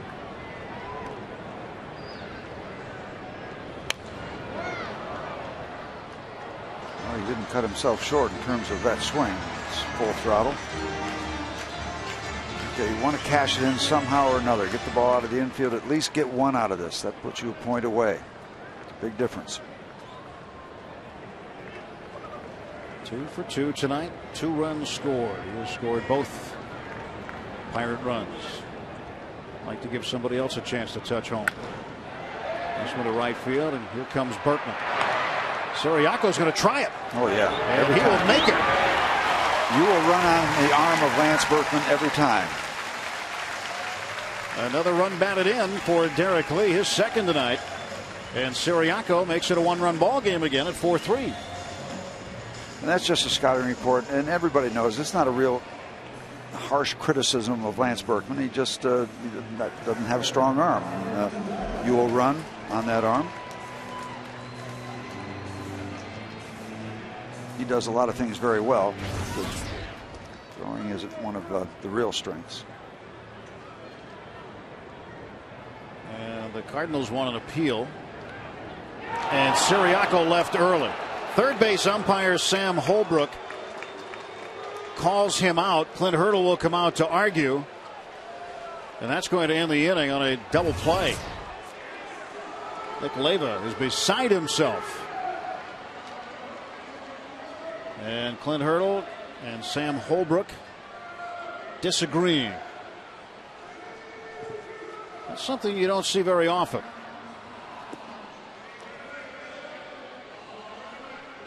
Guy being thrown out on an appeal play. We will take a break, and when we come back, we all will look at it together. Run comes off the board. It's 4-2.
I'm not sure I know where he comes up with his call here. Looks like the ball is in the glove and the foot is on the bag. Baseball in the glove. On the bag. Look at the foot. Cardinals get the call. Cardinals get a big break. The run comes off the board. The RBI taken away from Derek Lee, and he's now 2 for 3 instead of 2 for 2 with a run batted in. And it's a 2-run game instead of a 1-run game. So video doesn't lie. And a ground ball over the mound. Charging is Siriaco. And Schumacher is out. 1 gone. Let's listen to Jay Hayes' reaction. Nah, he ain't leave early. What? Whoa! Whoa! Hey, that fool did not leave early. I watched it too. Well, we all had a chance to watch it. There's a bouncer to short. Siriaco will handle this off the bat of Yadier Molina. 2 down. So far, so good for Daniel Moscas. 3 pitches and I'm 4 outs. I'm wondering what Josh Harrison is going to have to say to the third base umpire right there. Yeah. I've seen third baseman after a play like that go out to his position and come right back in the dugout after getting thrown out, arguing to that degree. Actually, 4 pitches and 4 outs for Moscas. Came in through the 1 pitch in the 5th, got the double play, get out of the inning. Schumacher and Molina. Tap outs to short. Now Descalso, 1-0 count. 1-1. And as a manager, you go out and argue. You're never going to win that argument, but also seen some managers tossed out in that kind of scenario too. But, on we go. And playing a team like the Cardinals, runs are precious. And when you have one basically stolen from you there, against Carpenter in particular, against a pitcher like Chris Carpenter, I mean, you know, that makes it doubly difficult.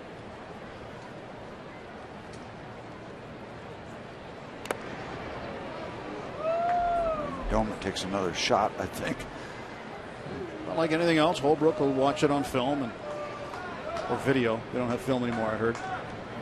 But he'll watch it and realize what the situation was. Our crew did a great job capturing that picture.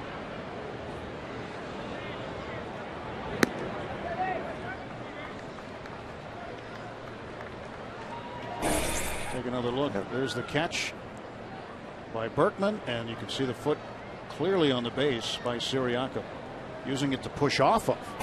Even one more frame when you can't see the baseball anymore. Oh, that one underneath the glove of Derek Lee. He's been so solid there defensively. That one caught a piece of his glove. And a base hit.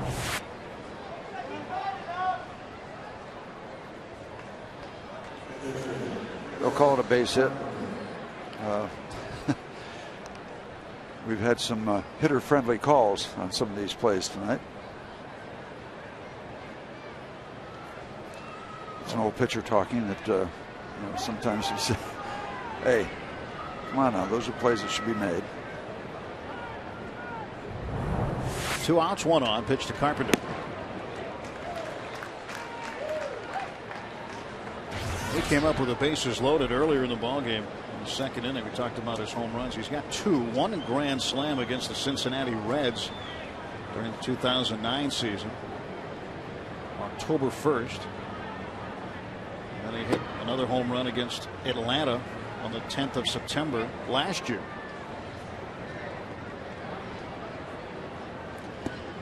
Well, 15 years, a lot of at-bats for Chris.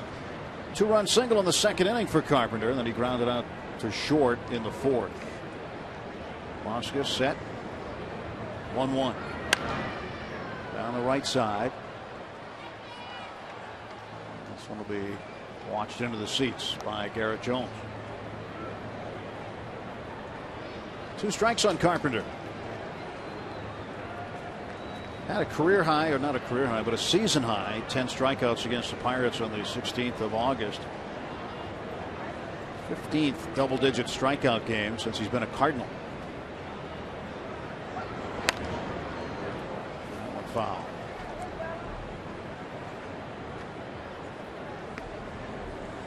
Again, the news today, Carpenter is signing a 2-year, $21 million deal, wiping out the club option the Cardinals had for $15 million for next year. They actually saved some money for next year anyway.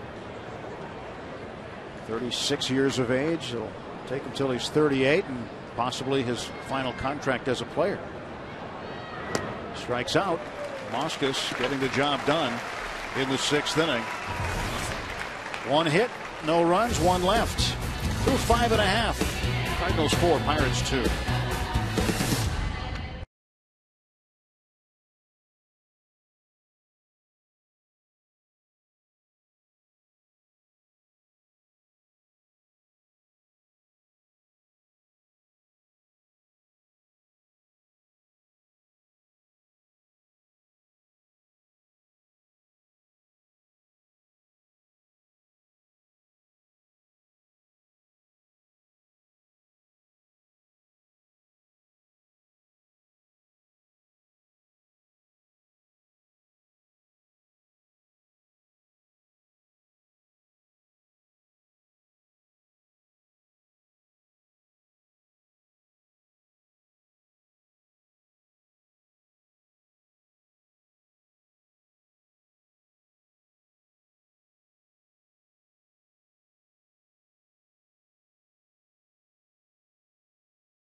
Sam Holbrook told him what he thought, and Sam Holbrook made the gesture to indicate that Clint has been ejected from this ball game.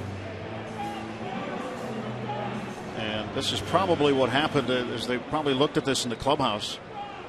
Someone had looked at it and relayed word to Clint that it was a bad call. You can assume that was the case. And you could actually read Holbrook's lips at one time saying, "Okay, fine. All right." Shrugged his shoulders. And that's certainly something an umpire in a close call does not want to have happen, is somebody to come out and say, "We just saw it on video and you made it the wrong way." But Clint has been ejected now. Jeff Bannister, the bench coach, takes over the managerial duties for the rest of this ball game. A 4-2 Cardinal lead, bottom of the 6th. They do that a lot in golf from home, don't they? You see a rule infraction, they call in, and right there with Jeff Bannister is AAA manager Dean Traynor.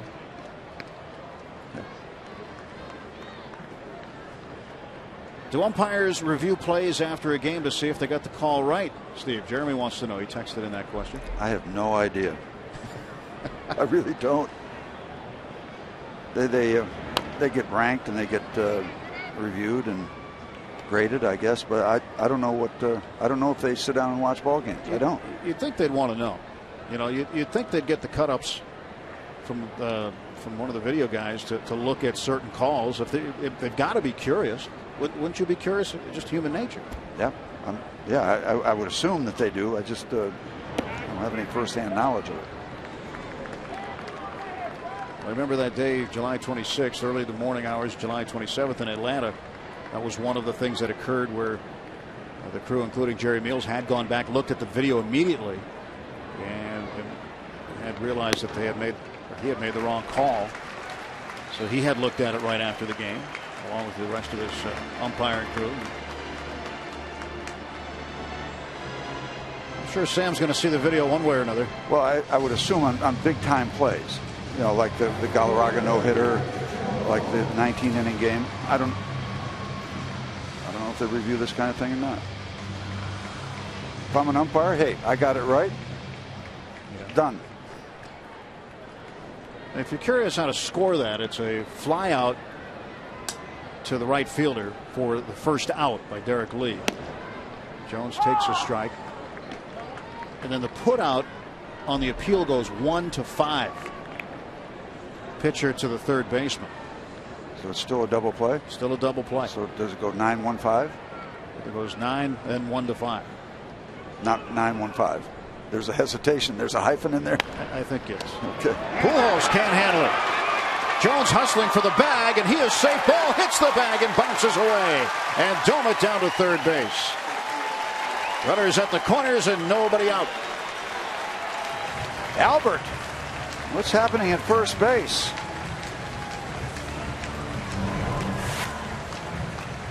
Check it out. Ball that Albert usually eats up.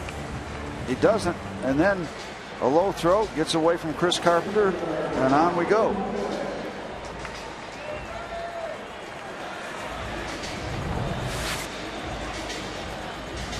All of a sudden, Pujols is getting charged with 2 errors on that play. He has 3 errors himself tonight.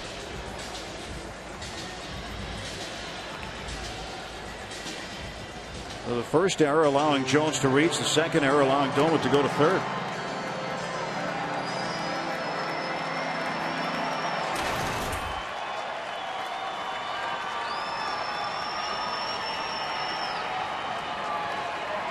Big time opportunity for the Pirates. Tying run on with Ryan Ludwig at the plate. He is 1 for 2. He had a single in the second inning, grounded to short in the fourth.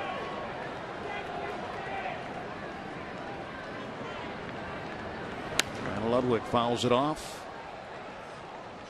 0-1 to Ryan. And you look at a guy like Chris Carpenter right now, and what type of frame, what kind of mind frame is he in right now after that ball getting kicked around? He was a part of it. His job is to collect himself as best he can.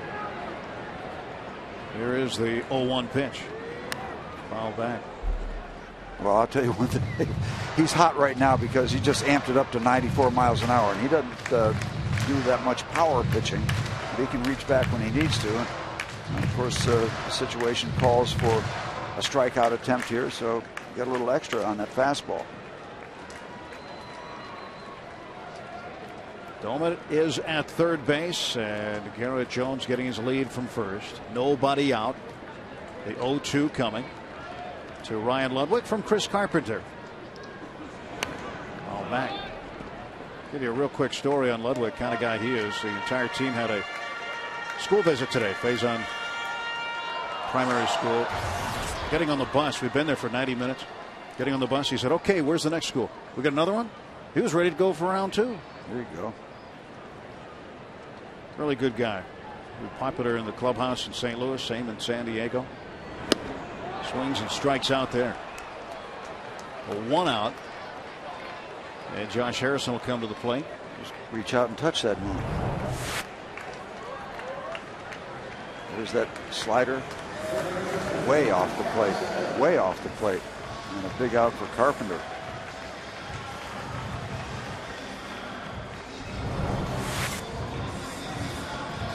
Harrison is 0 for 2. Reached on an error by Albert Pujols in the second inning, then grounded to short in the fourth.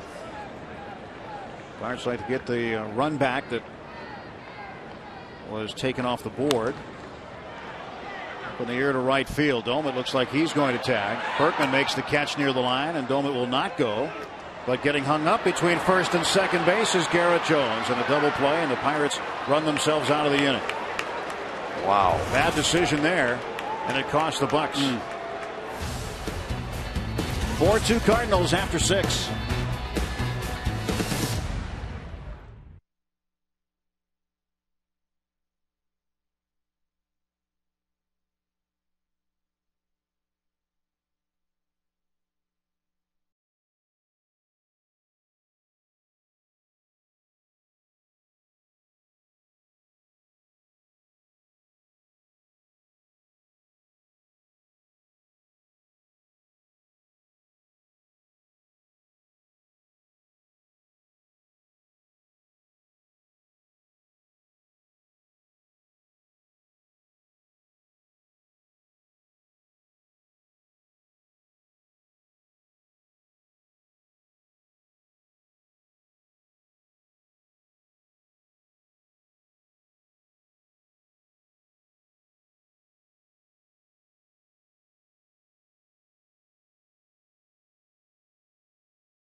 Pop fly to Berkman.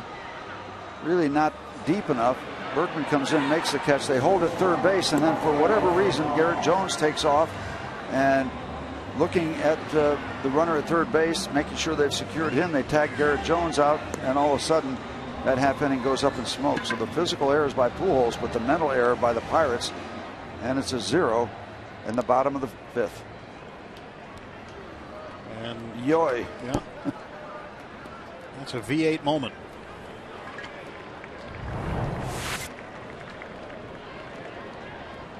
Well, 2 innings in a row. A double play ends it, starting with a fly ball to right field.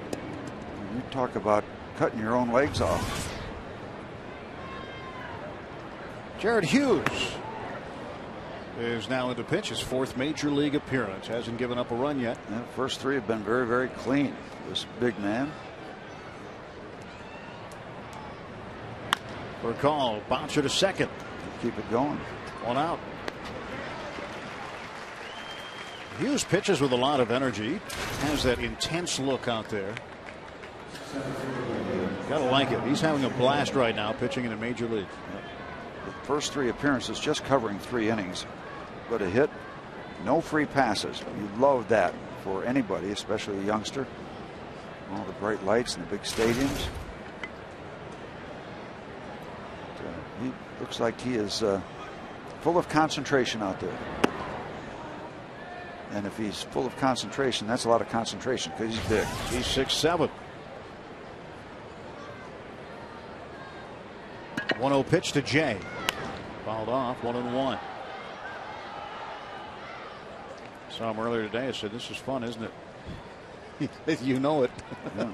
Easy game. It's what you know, obviously it's what you strive for your whole life as a ball player. And now he's getting to pitch at that level. First time in his life. And really has embraced his role early on.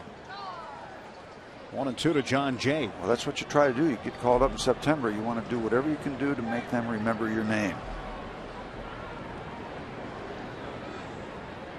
It's different for a player. You know, the manager, the coaches, the organization, they're trying to evaluate people. It is a degree of audition. But if you're a player, hey, I don't care why they bought me up, for whatever reason, what the circumstances were. I'm here. I got a chance to impress.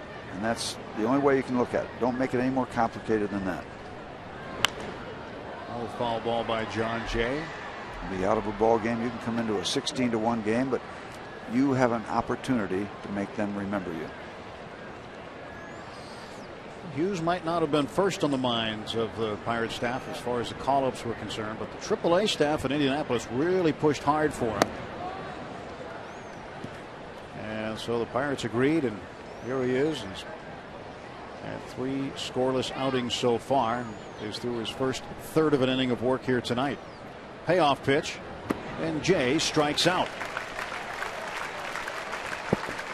Take a look at the road ahead, sponsored by Nissan. Our upcoming telecast on Root Sports tomorrow, noon start. Pirates pregame, quick turnaround, and then out west. Stay up late with us. 9:30 starts Thursday, Friday, Saturday, Sunday 3:30. Pirates take on the Dodgers at Dodger Stadium. All games right here on Root Sports. Edwin Jackson and Charlie Morton. Pitching matchup for tomorrow's matinee game.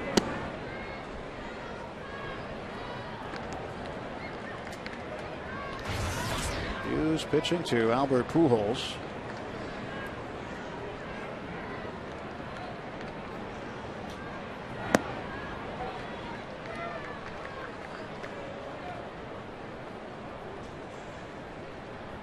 That's the game bat. Chase Darno, number 12, keeps it nearby. You got your BP bats. You got the bats you give out as souvenirs, and then you got your gamer.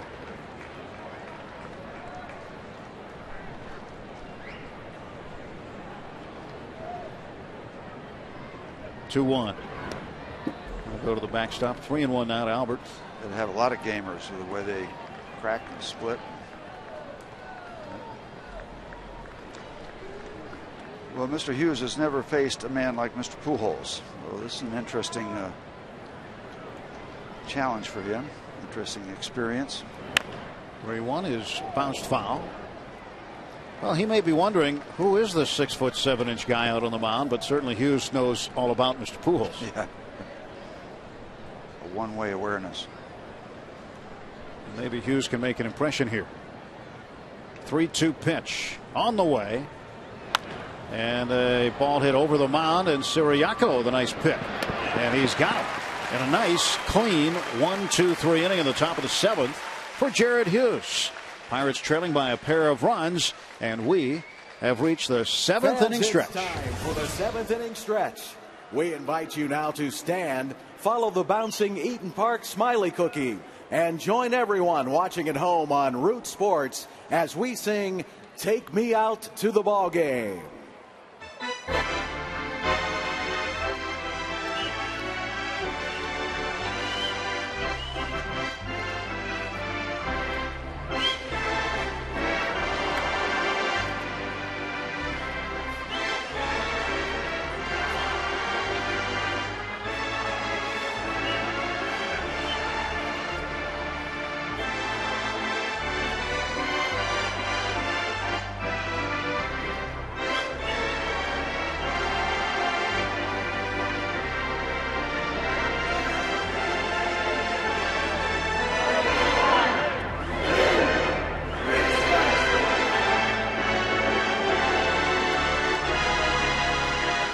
Pirates looking for some runs against Chris Carpenter in the bottom of the 7th.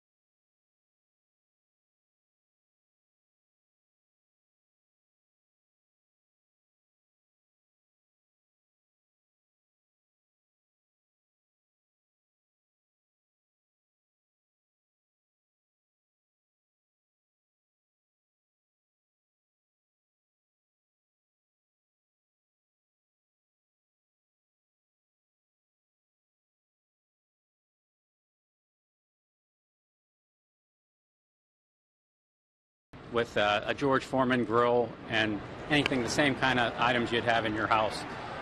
Today, it's a modern, full-service, state-of-the-art kitchen that, the Pirates made this commitment to healthy eating and performance. Now, what time do you get here on game day to start prepping food, and how late will you have to stay after a game to make sure the players don't leave hungry? It's basically like an 10 o'clock average and get out anywhere from, 11:30, 12, 1 on that average game. Now, do you have a theme? Certain weeks you'll have maybe prime rib. How does that work? Sure. Like we'll go through a rotation.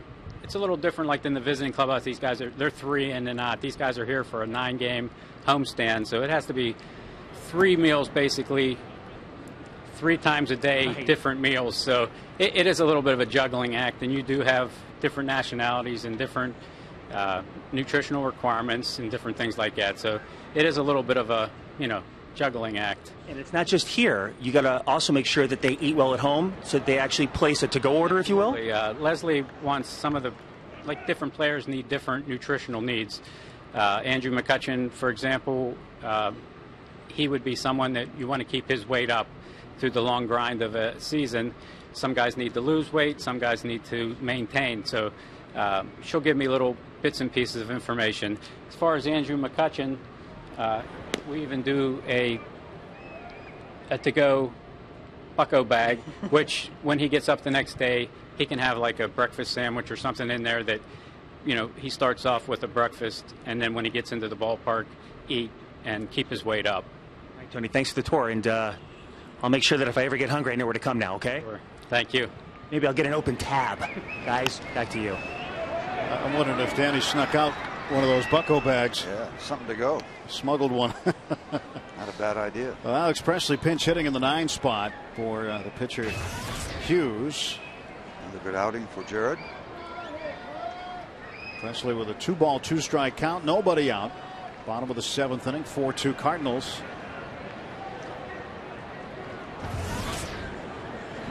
And a base hit up the middle. I was hoping that the Pirates wouldn't get the leadoff man on again, because it's been not a good program, and they've done it 1, 2, 3, now 4 innings. Let's hope this one works out better. Right past the foot of Chris Carpenter.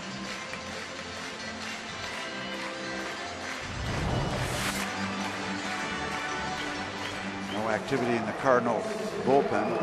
Carpenter has been known to go deep in most of his starts. Siriaco 2 out of 3. Thought he scored a run in the 5th, but that was taken off the board.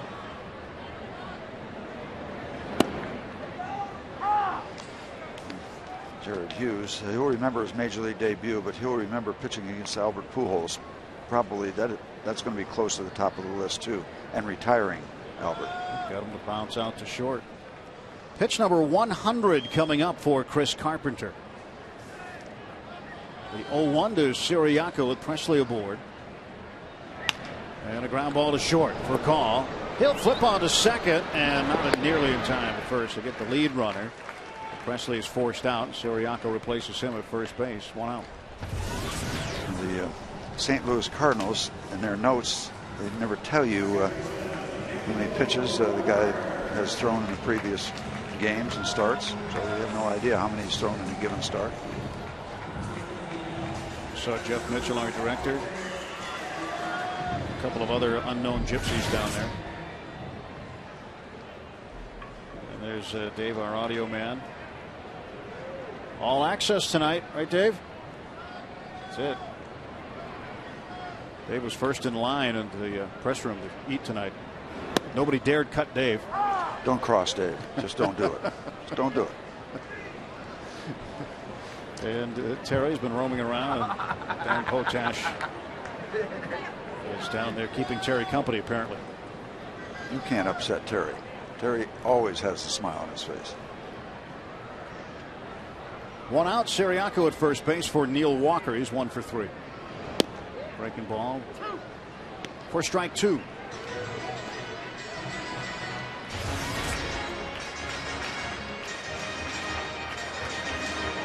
Four out of 7 in the series. Neil made good contact last night in the 5th inning. He had a 3-hit ball game last night. Hit one off the Clemente wall in right field. Got a run around.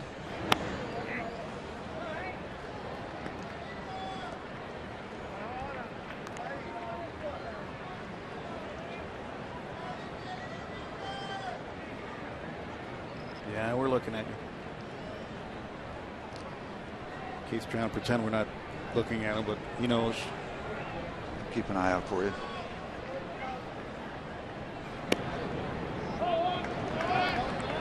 Two balls and 2 strikes to Walker. A lot of folks behind the scenes bring you Pirates baseball on Root Sports. This stuff isn't just voice activated. It takes a lot of people to bring you a live telecast every night. It takes a lot of people a lot of hours. They get here very, very early. Lots of hours before game time. Be back at it again tomorrow early. Walker to second base. Schumacher will look on to first and retire Neil there. And Siriaco crawling around but safe at second. Walker retired 4-3 and Siriaco moves on into scoring position. Andrew McCutchen will come up now.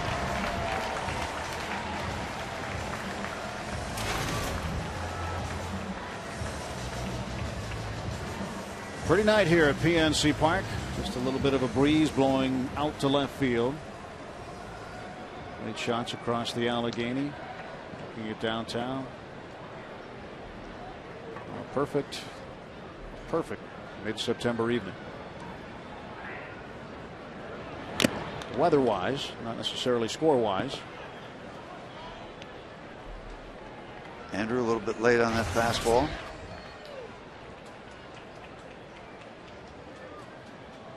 You know, Steve, Pirates with only 4 more home games after tonight.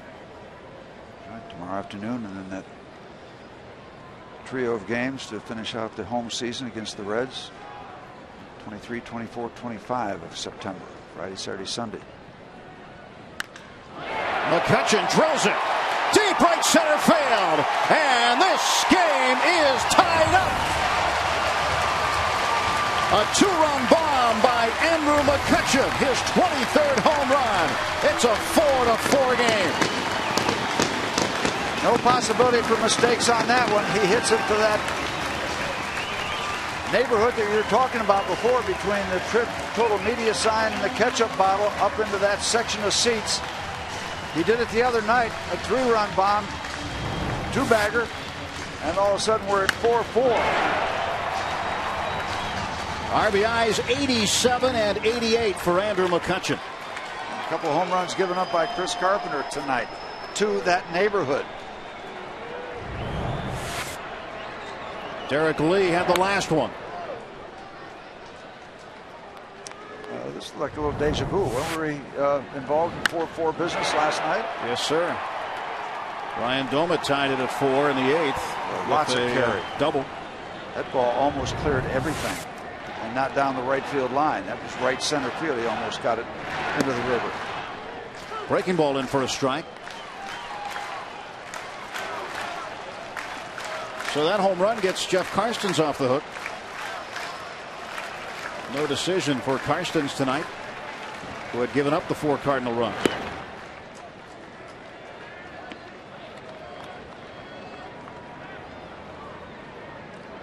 Pirates have out-hit the Cardinals 10-8. Estimated distance of Lee's home run, 401 feet. That was back in the third, but McCutchen may have hit this one farther. Oh, yeah, I don't think there's any doubt. Oh, that bounced all the way out over the walkway there. Might have got wet. 1-2 pitch. 2-2 to Derek. So you look at this Cardinals team coming in on a 5-game win streak, and you know, they're not coming in here taking the Pittsburgh Pirates for granted. That just doesn't happen. People might think that, but it doesn't happen. As you said, there's work to be done.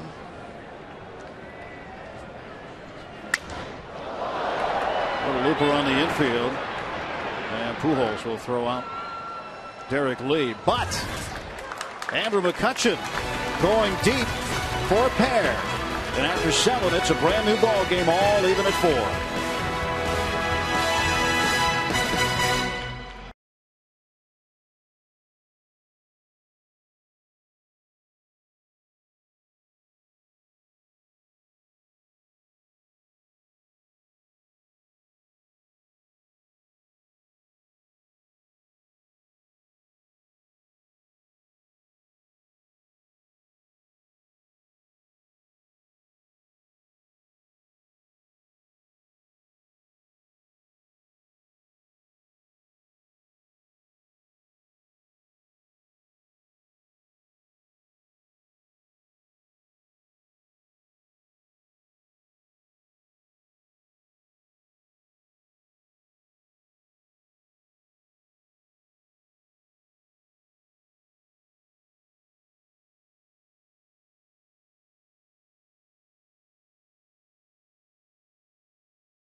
Told it. Hey, you told it. Hey, man, that thing's about 420.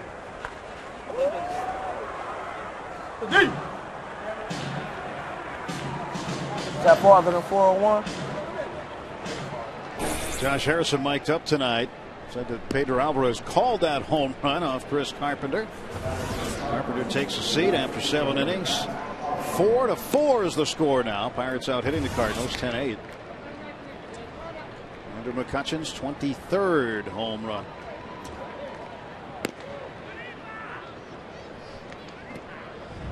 Chris Carpenter not happy at all about the business that went on in the bottom of the 7th inning. Recorded the last out of the inning over at first base. And he's going to go down and have a little session. He's going to go down to the conference room and have a meeting with himself. Is that what you're saying? Yep. Meeting's adjourned. Jose Veras on now in a 4-4 ball game.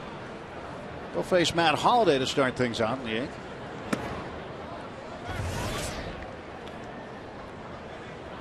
Holliday 0 for 3.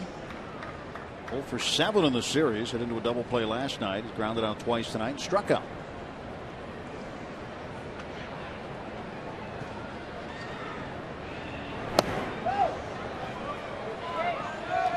Two balls and no strikes to Matt.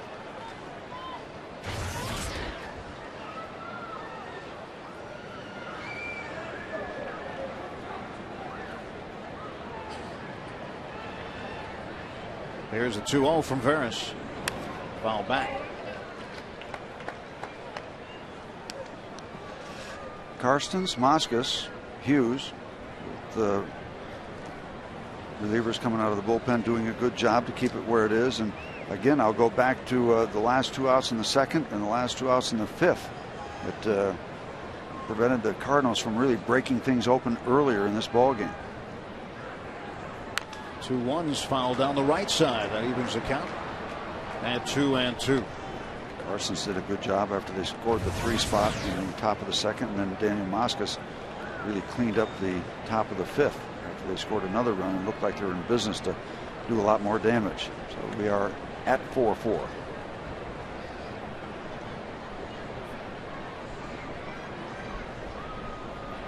Jose Veras stretch. The 2-2 delivery. Up and in. And the count full to the Cardinals left fielder.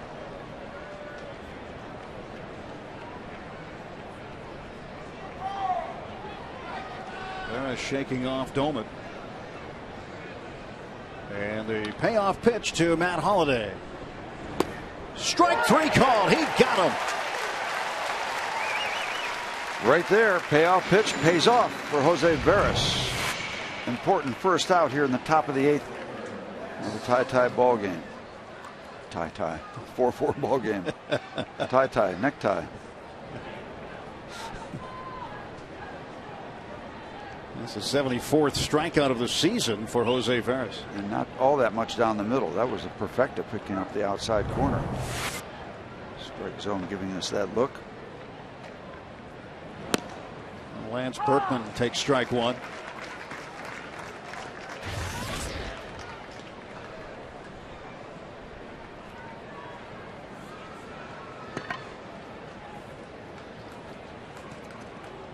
Berkman and Veras have met before. 0-1 fouled back, and Veras getting ahead 0-2. So we go back just a short while ago. Berkman hit the game-winning homer in the 8th inning at Busch Stadium on a throwback night. 1985. Typical left-hand home run, goes down, picks it up off the ground, delivers it over the fence. Veras trying to get even here. 0-2 pitch. Popped him up. Here comes Garrett Jones. Had to come in a long way to make the catch. And Berkman is retired. Our social media moderator, Lacey Collins, checks in now. Tim, when the Pirates signed Jason Grilli, they may not have realized they were also getting not just an arm for the bullpen, but a social media savvy player. As a veteran, he's addressed fans very interactive, tells them when the best time to get autographs, where they can find him. And even after last night's win, his tweet was about Bull Durham. He quoted Crash Davis saying, "When you win 20, that's when you can let the fungus grow on your shoes." Now, Steve Blass, I'm curious if that's something you did when you were playing for the Pirates, because that scares me a little bit, because he did say it's been 5 years and he laughed about it, but I'm a little afraid he might think about doing it. I won 5 games one year, Lacey, and I had fungus on my shoes. I don't know if you have to win 20. Schumacher. But they covered it all in Bull Durham. I'll tell you, Bull Durham could have been a 5-hour, 6-hour movie. There was so much going on in the day, and it was so well done. Perfect casting. You want a rain out? I'll get you a rain out. Yeah. What does that make you? Makes you a bunch of lollygaggers. The cast was just absolutely perfect, and I've said it before and I'll say it again. I played in that league, the Carolina League, and Susan Sarandon wasn't there that year. No, she wasn't. I looked for her. Annie Savoy was not there. No. She was not on hand. No. All right. Just keep your feet under the desk, by the way. She worshipped at the shrine of baseball. 2-1, and Schumacher lines it fouling out of play. I still Great think, movie. Great movie. You know, one of the we talk about it all night, but Robert Wald, who was the pitching coach, went out and they candlesticks described all the problems they had. Well, candlesticks make a nice gift. Let's get 2.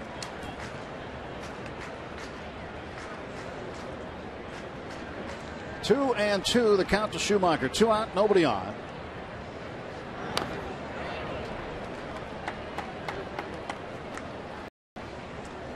Kevin Costner did a great job there. I thought he did a great job in For the Love of the Game, too. Yes. I thought that was a well-done movie, except for one problem. I don't think a team bus has ever stopped at the girlfriend's apartment and picked her up on the way to the ballpark to take her to the ball game.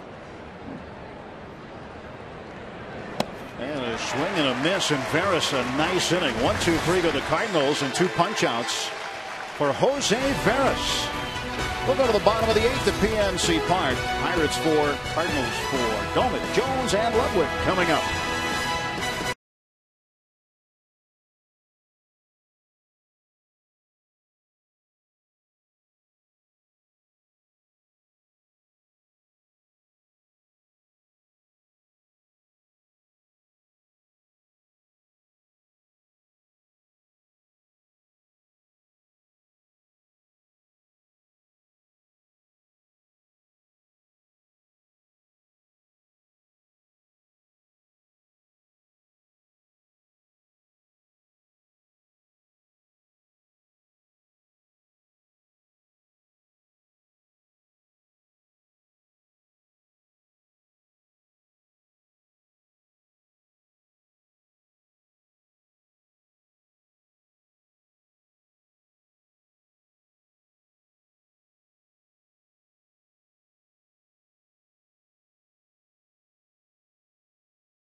Brought to you by Moneyball, starring Brad Pitt. In theaters September 23rd. Rated PG-13. Let's go Bucks! Talking about changes here. Arthur Rhodes. Father Time. Yeah. Been around a long time. Is on. Got a new second baseman also. He replaces Chris Carpenter. Nick Punto at second base. Punto will bat 9th in the double switch, and Rhodes going into Schumacher's spot at the 6th hole in the order. So Rhodes will face Ryan Domit. Wants to turn around about right-handed against the left-handed reliever. Arthur Rhodes been around a long time. He's done a lot of good pitching. Carpenter goes 7 innings, giving up 4 runs on 10 hits. He walked a batter and struck out 6. He will not factor in the decision. The day wasn't a total loss for him, however.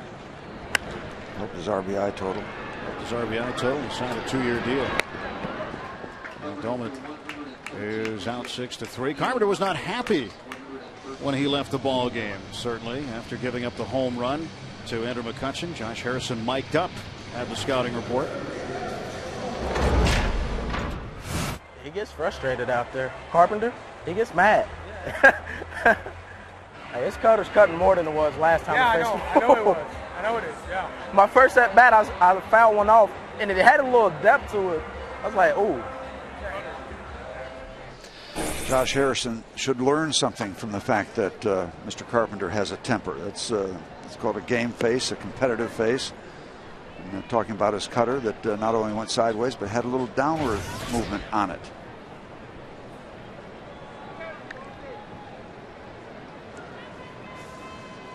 Carpenter was a starter on the 16th of August when he struck out a season-high 10. Now he is out of the ball game. Rhodes came into that game as well and faced Garrett Jones right at the very end. Oh. Took 11 innings, but it was worth it for a splashdown home run. That's an impressive finish. Jones was particularly pleased because he said that throughout his career, Rhodes had been cutting him up, but he finally got to the veteran lefty. Bounces this one to the right side. Punto will throw him out. 2 gone for the Bucks in the 8th.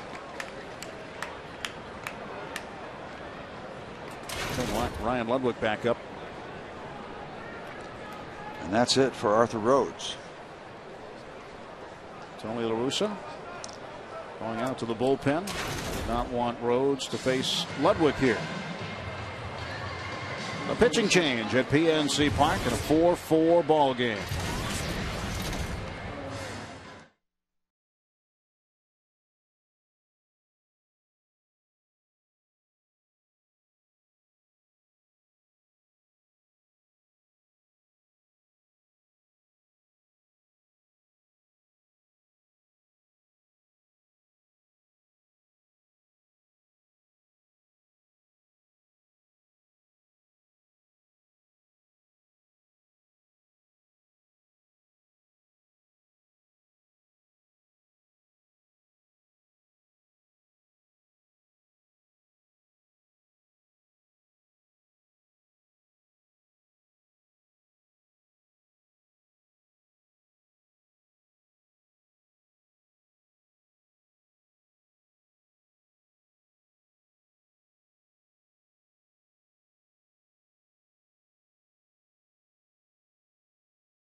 An injury update. Paul Maholm on the 60-day DL. His season finished. Strained left shoulder. Made his second visit yesterday to Dr. James Andrews. Saw him in Pensacola, Florida. His shoulder is healthy and ready for next season, and he has been cleared by Dr. Andrews. And Maholm tweeted that good news. Put it out there. He's got a lot of followers. Ryan Ludwig puts this one in the air to center field. John Jay wants it, so Kyle McClellan comes in, throws one pitch, and gets the out. On to the ninth, 4-4.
Reds leading the Cubs 2-1, bottom of the eighth inning. And the Astros ahead of the Phillies 5-1. That was the final score last night. Astros would win. No score at Milwaukee between Brewers and the Rockies. That's Braves. Van Ugla and Brian McCann hitting home runs in that one. Dodgers and D-backs later. Giants and Padres later. American League 2-2, Rays and Orioles. Rays making a charge here late in the season. Red Sox blasting the Blue Jays. 2-2, Indians and Rangers in the fifth. Tigers ahead of the White Sox. The Tigers have been absolutely on fire, having won 10 straight. Angels and A's later. And the Mariners hosting the Yankees. Burnett Burbage, the pitching matchup in that one. And here is the hammer, Joel Hanrahan, pitching in the top of the 9th of a 4-4 ball game, facing the catcher Yadier Molina and delivering strike 1. He got the save last night, but it wasn't easy. Nope, it was a couple of hits, white knuckle time. 2 hits, a walk, and a wild pitch, and he was able to survive that. So you save a bunch of games, they're not all going to be 1, 2, 3, or 1 pitch or 1 out. You have to grind them out, and he did that last night. 37 out of 40 for Hanrahan. 1 and 2 to Molina. Took a little off that at 94. Typically, you're going to see him sit at 97 consistently on the radar gun.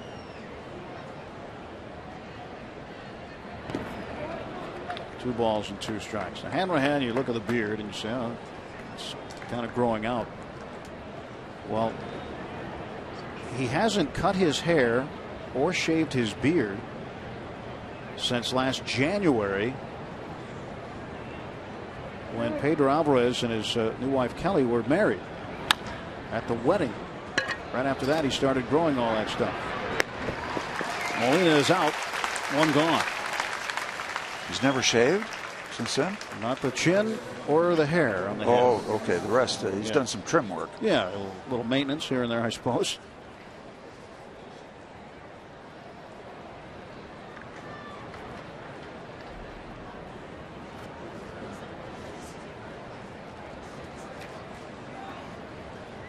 Pedro not in the lineup tonight.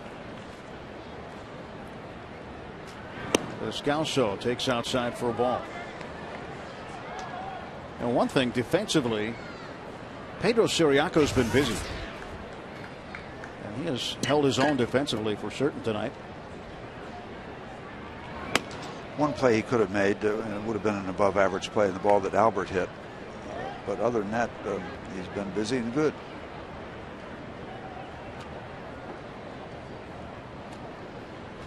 Descalso with a pair of hits. He's also been walked intentionally. 2 balls and a strike to the Cardinal third baseman. Nick Punto is on deck. 1 out, top of the 9th. Pirates out hitting the Cardinals 10-8. Strike 2. No contest there.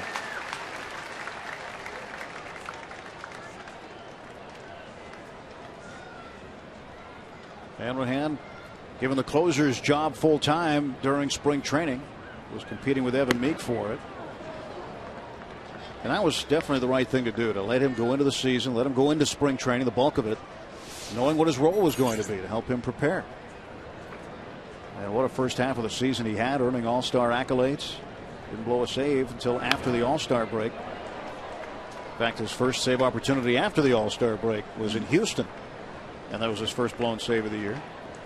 But still, to convert 37 out of 40 is terrific. Something special.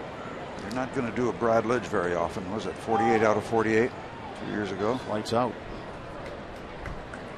So the 3-2 on the way. And Descalso lines it to right. And a 1-out single.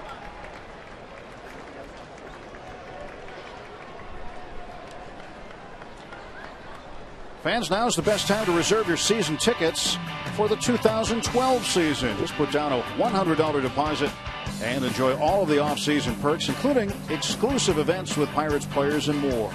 Plus, guarantee your seats to all of the biggest games next season. To lock in your 2012 season tickets, call 1-800-BUY-BUCKS or visit Pirates.com. Tyler Green pinch running for Descalso, and we'll see if he wants to take off. Already got a decent lead. Big item in a tie ball game in the 9th.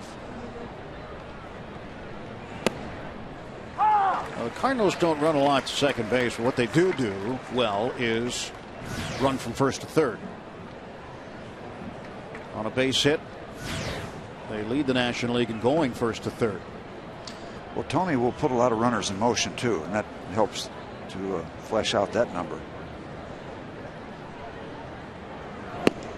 So if you have good hit and run people that make contact, you got a guy in motion, you find a hole, you get that base hit, and you're there, first and third.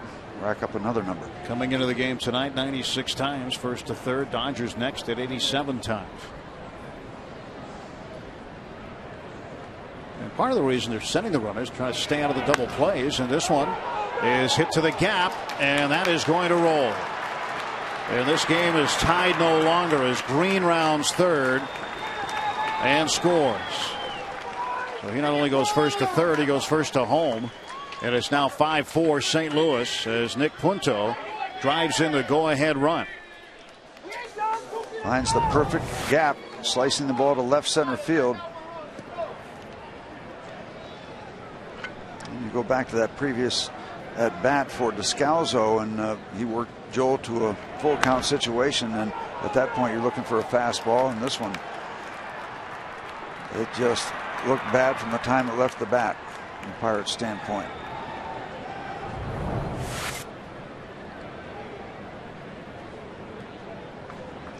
Rafael for call back to the top of the order, and you know the game might have played out differently, but you go back to the fifth and that run that was taken off the board on the call that was missed on the appeal by third base umpire Sam Holbrook. Siriaco had scored, and after the Pirates presumably had a chance to see it on video, Clint Hurdle went out after the inning and got himself tossed from this ball game, and perhaps rightly so. In all honesty, he had to let the third base umpire know that he made a mistake. Yeah, and it cost the Pirates a key run in this game. And you had an idea it was going to either happen immediately or after he saw the video, because it's that kind of play that will set a manager off most of the time. And if you joined us late, here's the play we're talking about. It was in the fifth inning. Derek Lee flies to right field. Siriaco tags from third. Now watch. The glove and the foot is on the bag. The catch is made and the foot's on the bag right there. The appeal was made. Carpenter throwing over to Descalzo, and Sam Holbrook bought it and called him out. That cost the Bucks a run and cost Derek Lee an RBI.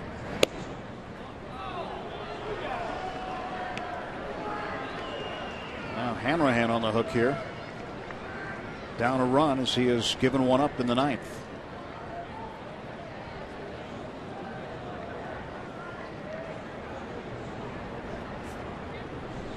And after the next half inning had played out, that is when Clint Hurdle went out from the third base dugout to Sam Holbrook. And it took about a nanosecond before Holbrook threw him out.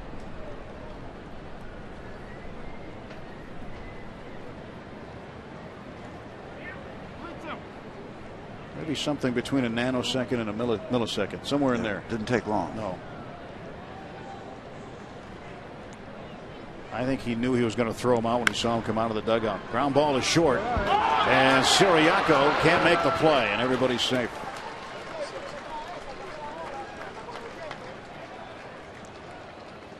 Punto safe at third. Looked up or not with the runner involved going from second to third. He takes off, makes a commitment.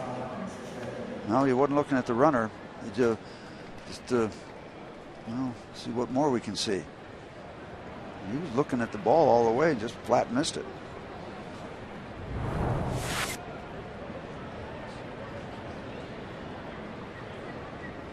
Pedro Siriaco charged with an error. One out for call at first. Jay at the plate. Punto at third base. Pirates trying to keep Punto right where he is and keep it a one-run game. There's a swing.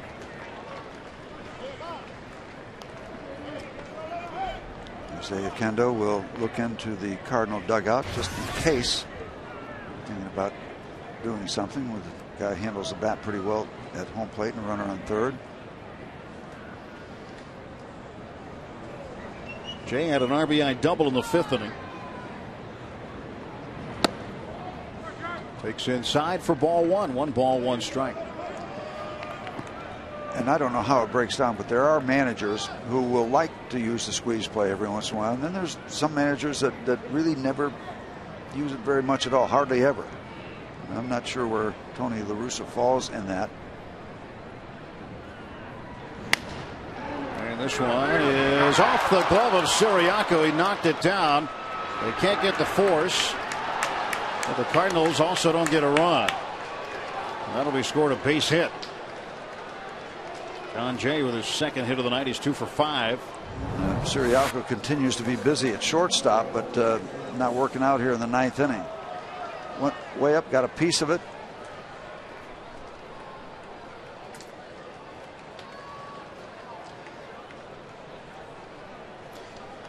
And now the bases are loaded for Albert Pujols. Heat goes on.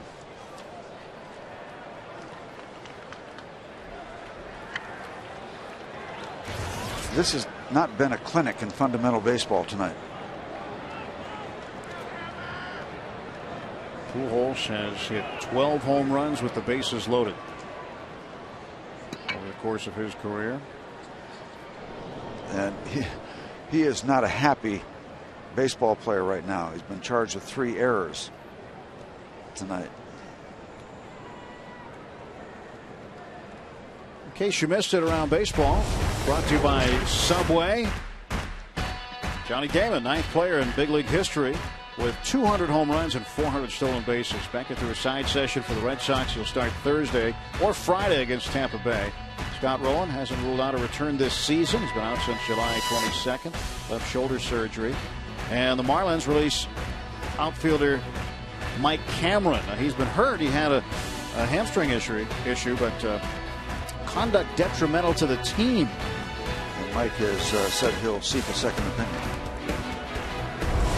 I don't have the history on that story, but that can't be a good thing, obviously. Pitch inside to Pujols.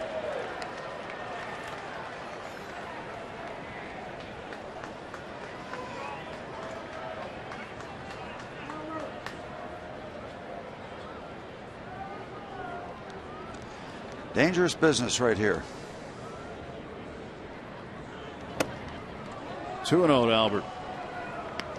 And if he's crowding him by intent, that's a very good start to the at-bat. However, you have the bases loaded. Now you're behind 2-0. And I don't know how much more you can do to try to crowd him without taking the chance on missing again. But the Pirates have needed to crowd more batters. Up in the air to right field. Punto tagging at third. And he will try to score as the throw comes back on the infield. Will the Pirates appeal? Why not?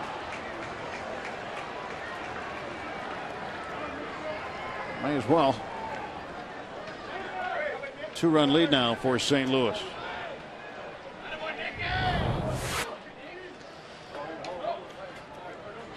Yep, and you kind of, I was thinking along with that, what do you got to lose by throwing the ball to home plate?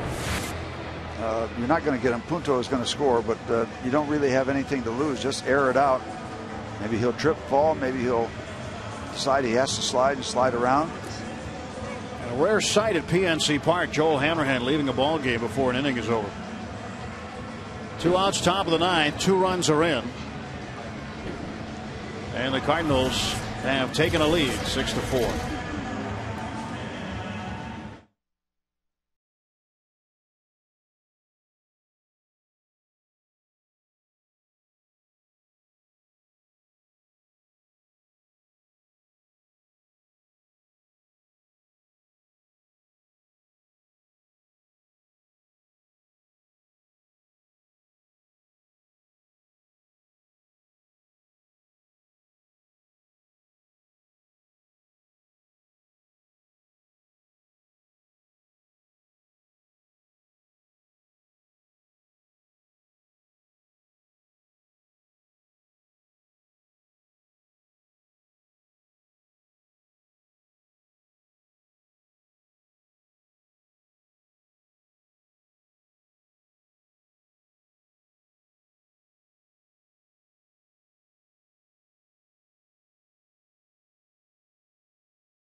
The two Cardinal runs here at the top of the 9th inning.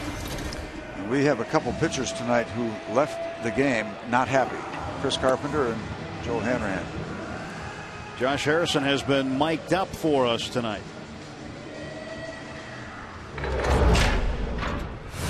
I almost want to appeal that just to appeal. You know what I mean? See if he'll give us a makeup call? It was close. Where, second or third? Third. Like, before. Can you still do it? I don't know. Before he took off, though, I was watching him before he took off. He bent down.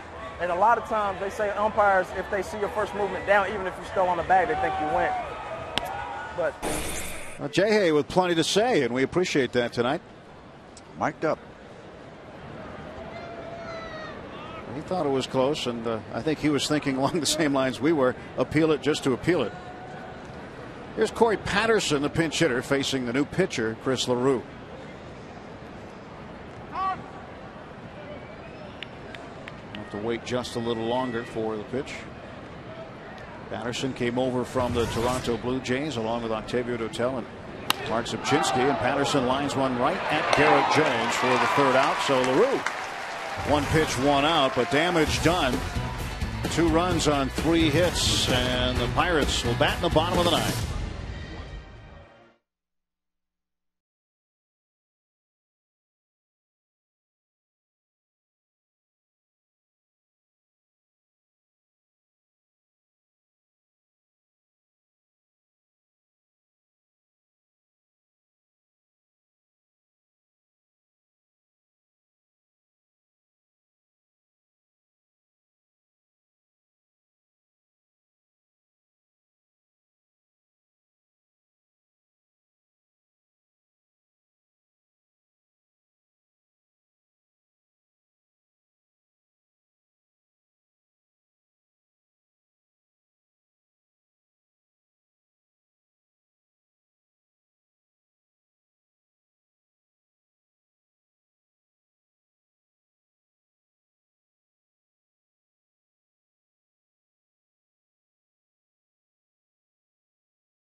Appeal it just to appeal it. Let's take a look.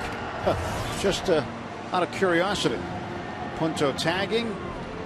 Jones makes the catch. And then he takes off. See, looks okay. Yeah, he was talking about, bending a little bit. Neil Walker said, well, it's hard not to because you have to position yourself to get ready to take off. Yeah, you want to get out of the box.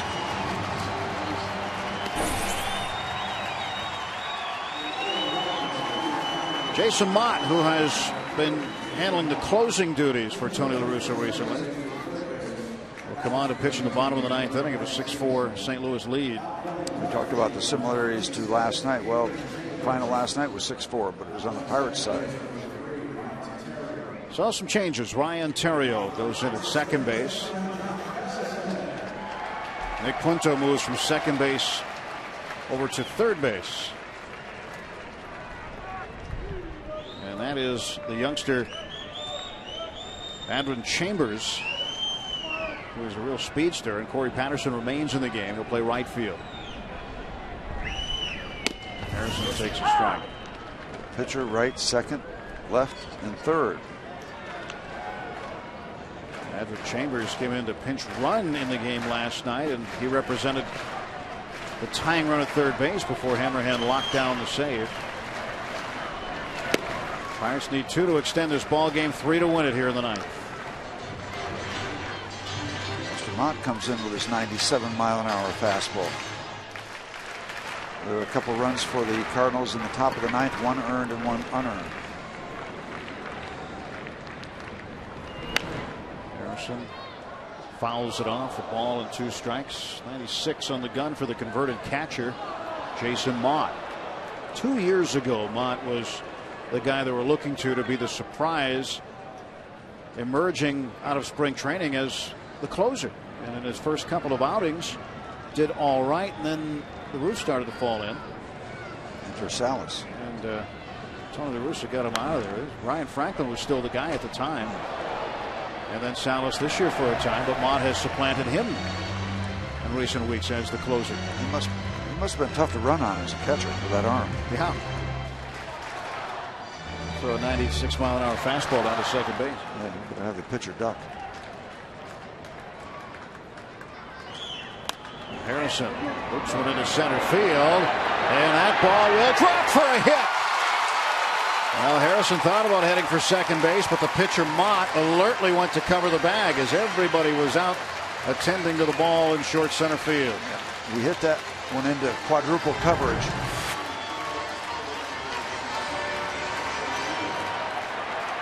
Well, we've seen him take second base on a play like this before with nobody covering. No need to risk anything when you're 2 runs down. Maybe 1 run down. I don't think you'd even think about it then. Just too risky.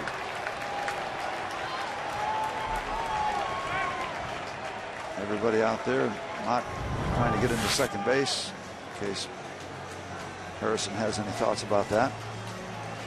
Pedro Alvarez pinch hitting with nobody out and Harrison aboard. Pedro representing the tying run.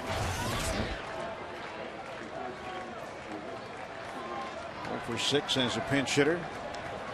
Trying to turn that around tonight. Swings at the first pitch. Fastball fouled it back.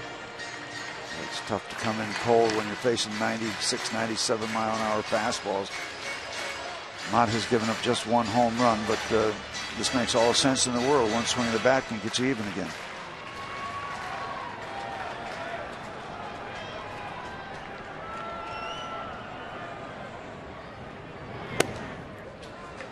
One and 1 to Pedro.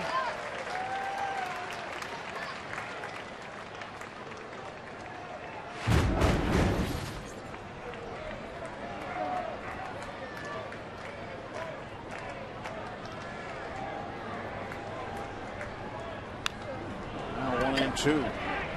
Mott gets ahead on the count against Alvarez.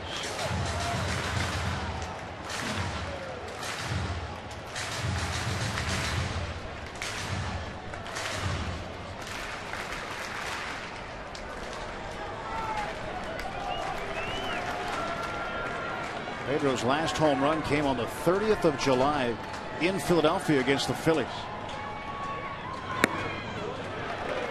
2 balls and 2 strikes now to Alvarez. Siriaco on deck. 2 ticks away from 100 on that fastball. 98. If he pulls a string now, Pedro's in trouble because you got to be geared up for that kind of heat. And right up the middle for a base hit. His first pinch hit of the season. And the Pirates now with a tying run aboard and the winning run coming to the plate and Pedro Siriaco. Nobody out in the bottom of the 9th. And Mott has given up back-to-back hits. Josh Harrison got it started. He talked about his hit. He's mic'd up tonight.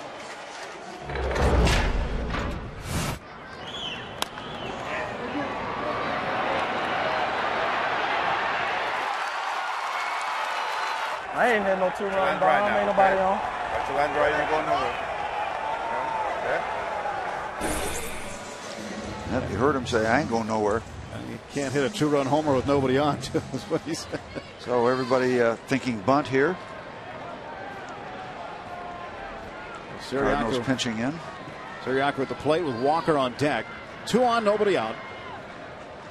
Pujols way in at first base. And on the grass at third, Punto. Ball 1 to Pedro Siriaco. And that time for Kyle moving over to second base and Punto in at short. Nothing happening, or nobody covering most of that left side of the infield. Pitch missed.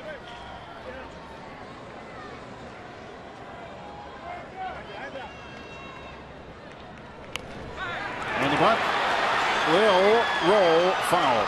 And that's the contour of this infield with the line over close to the grass in fair territory. So if it gets off the grass, chances are it's going to get across that line. That's just the way they cut it. You see the line. You see a lot of dirt on the left side. This ball is going to get off the grass. And here it goes.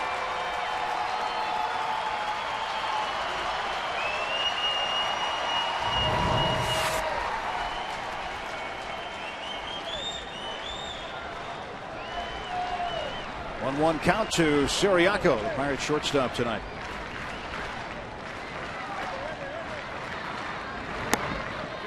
Two and one. Now this is absolutely critical that Siriaco forces him to throw him a strike. You get him in a 3-1 count, and you got him in a bad way, and you're one pitch away from loading the bases with nobody out. Mott has shown good control in his work this year. Mott will turn and look at Josh Harrison.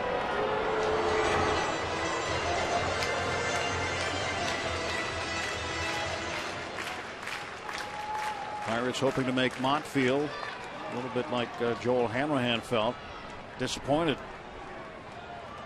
And this one's bunted foul. So Siriaco has not been able to get the bunt down. 2 strikes on him.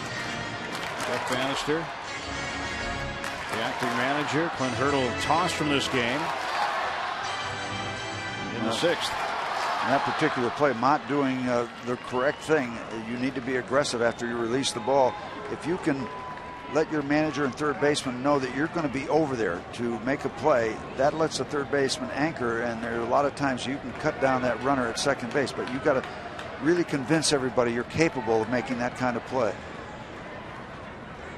Trying to bunt with 2 strikes, gets it down. Molina goes to third. Oh my goodness! Holbrook's done it again at third base. Harrison was safe, and he was called out. And Sam Holbrook, who already took a run off the board for the Pirates in a bad call earlier, erases the lead runner. And Jeff Bannister can't believe it. And tell you what, Holbrook's not going to like to see the video, I don't believe, of this game when it's all over. Unless we see something here we didn't see at the beginning of this play.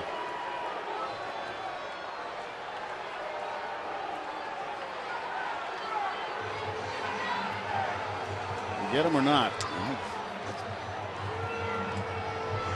It's the out call. That's really close. I don't know. I can't tell. Closer than I thought it was from up here at the first look, but man, oh man.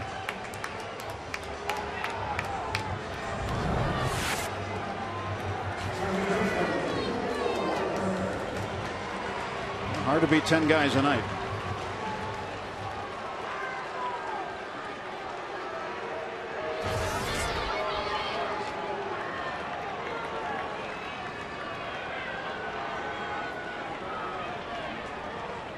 So 1 out now. Neil Walker swings and hits this one on the ground, and this might do it. Double play ends the game, and the Cardinals win this one by a 6-4 score. And certainly some strange goings on here tonight at PNC Park. Josh Harrison did what he could tonight in the 9th inning, the leadoff single, but he was erased at third on a very, very close force out. Well, the Cardinals even this series now at a game apiece. Wow, strange ball game. Not a classically played baseball game, and the Cardinals get this one in their pocket.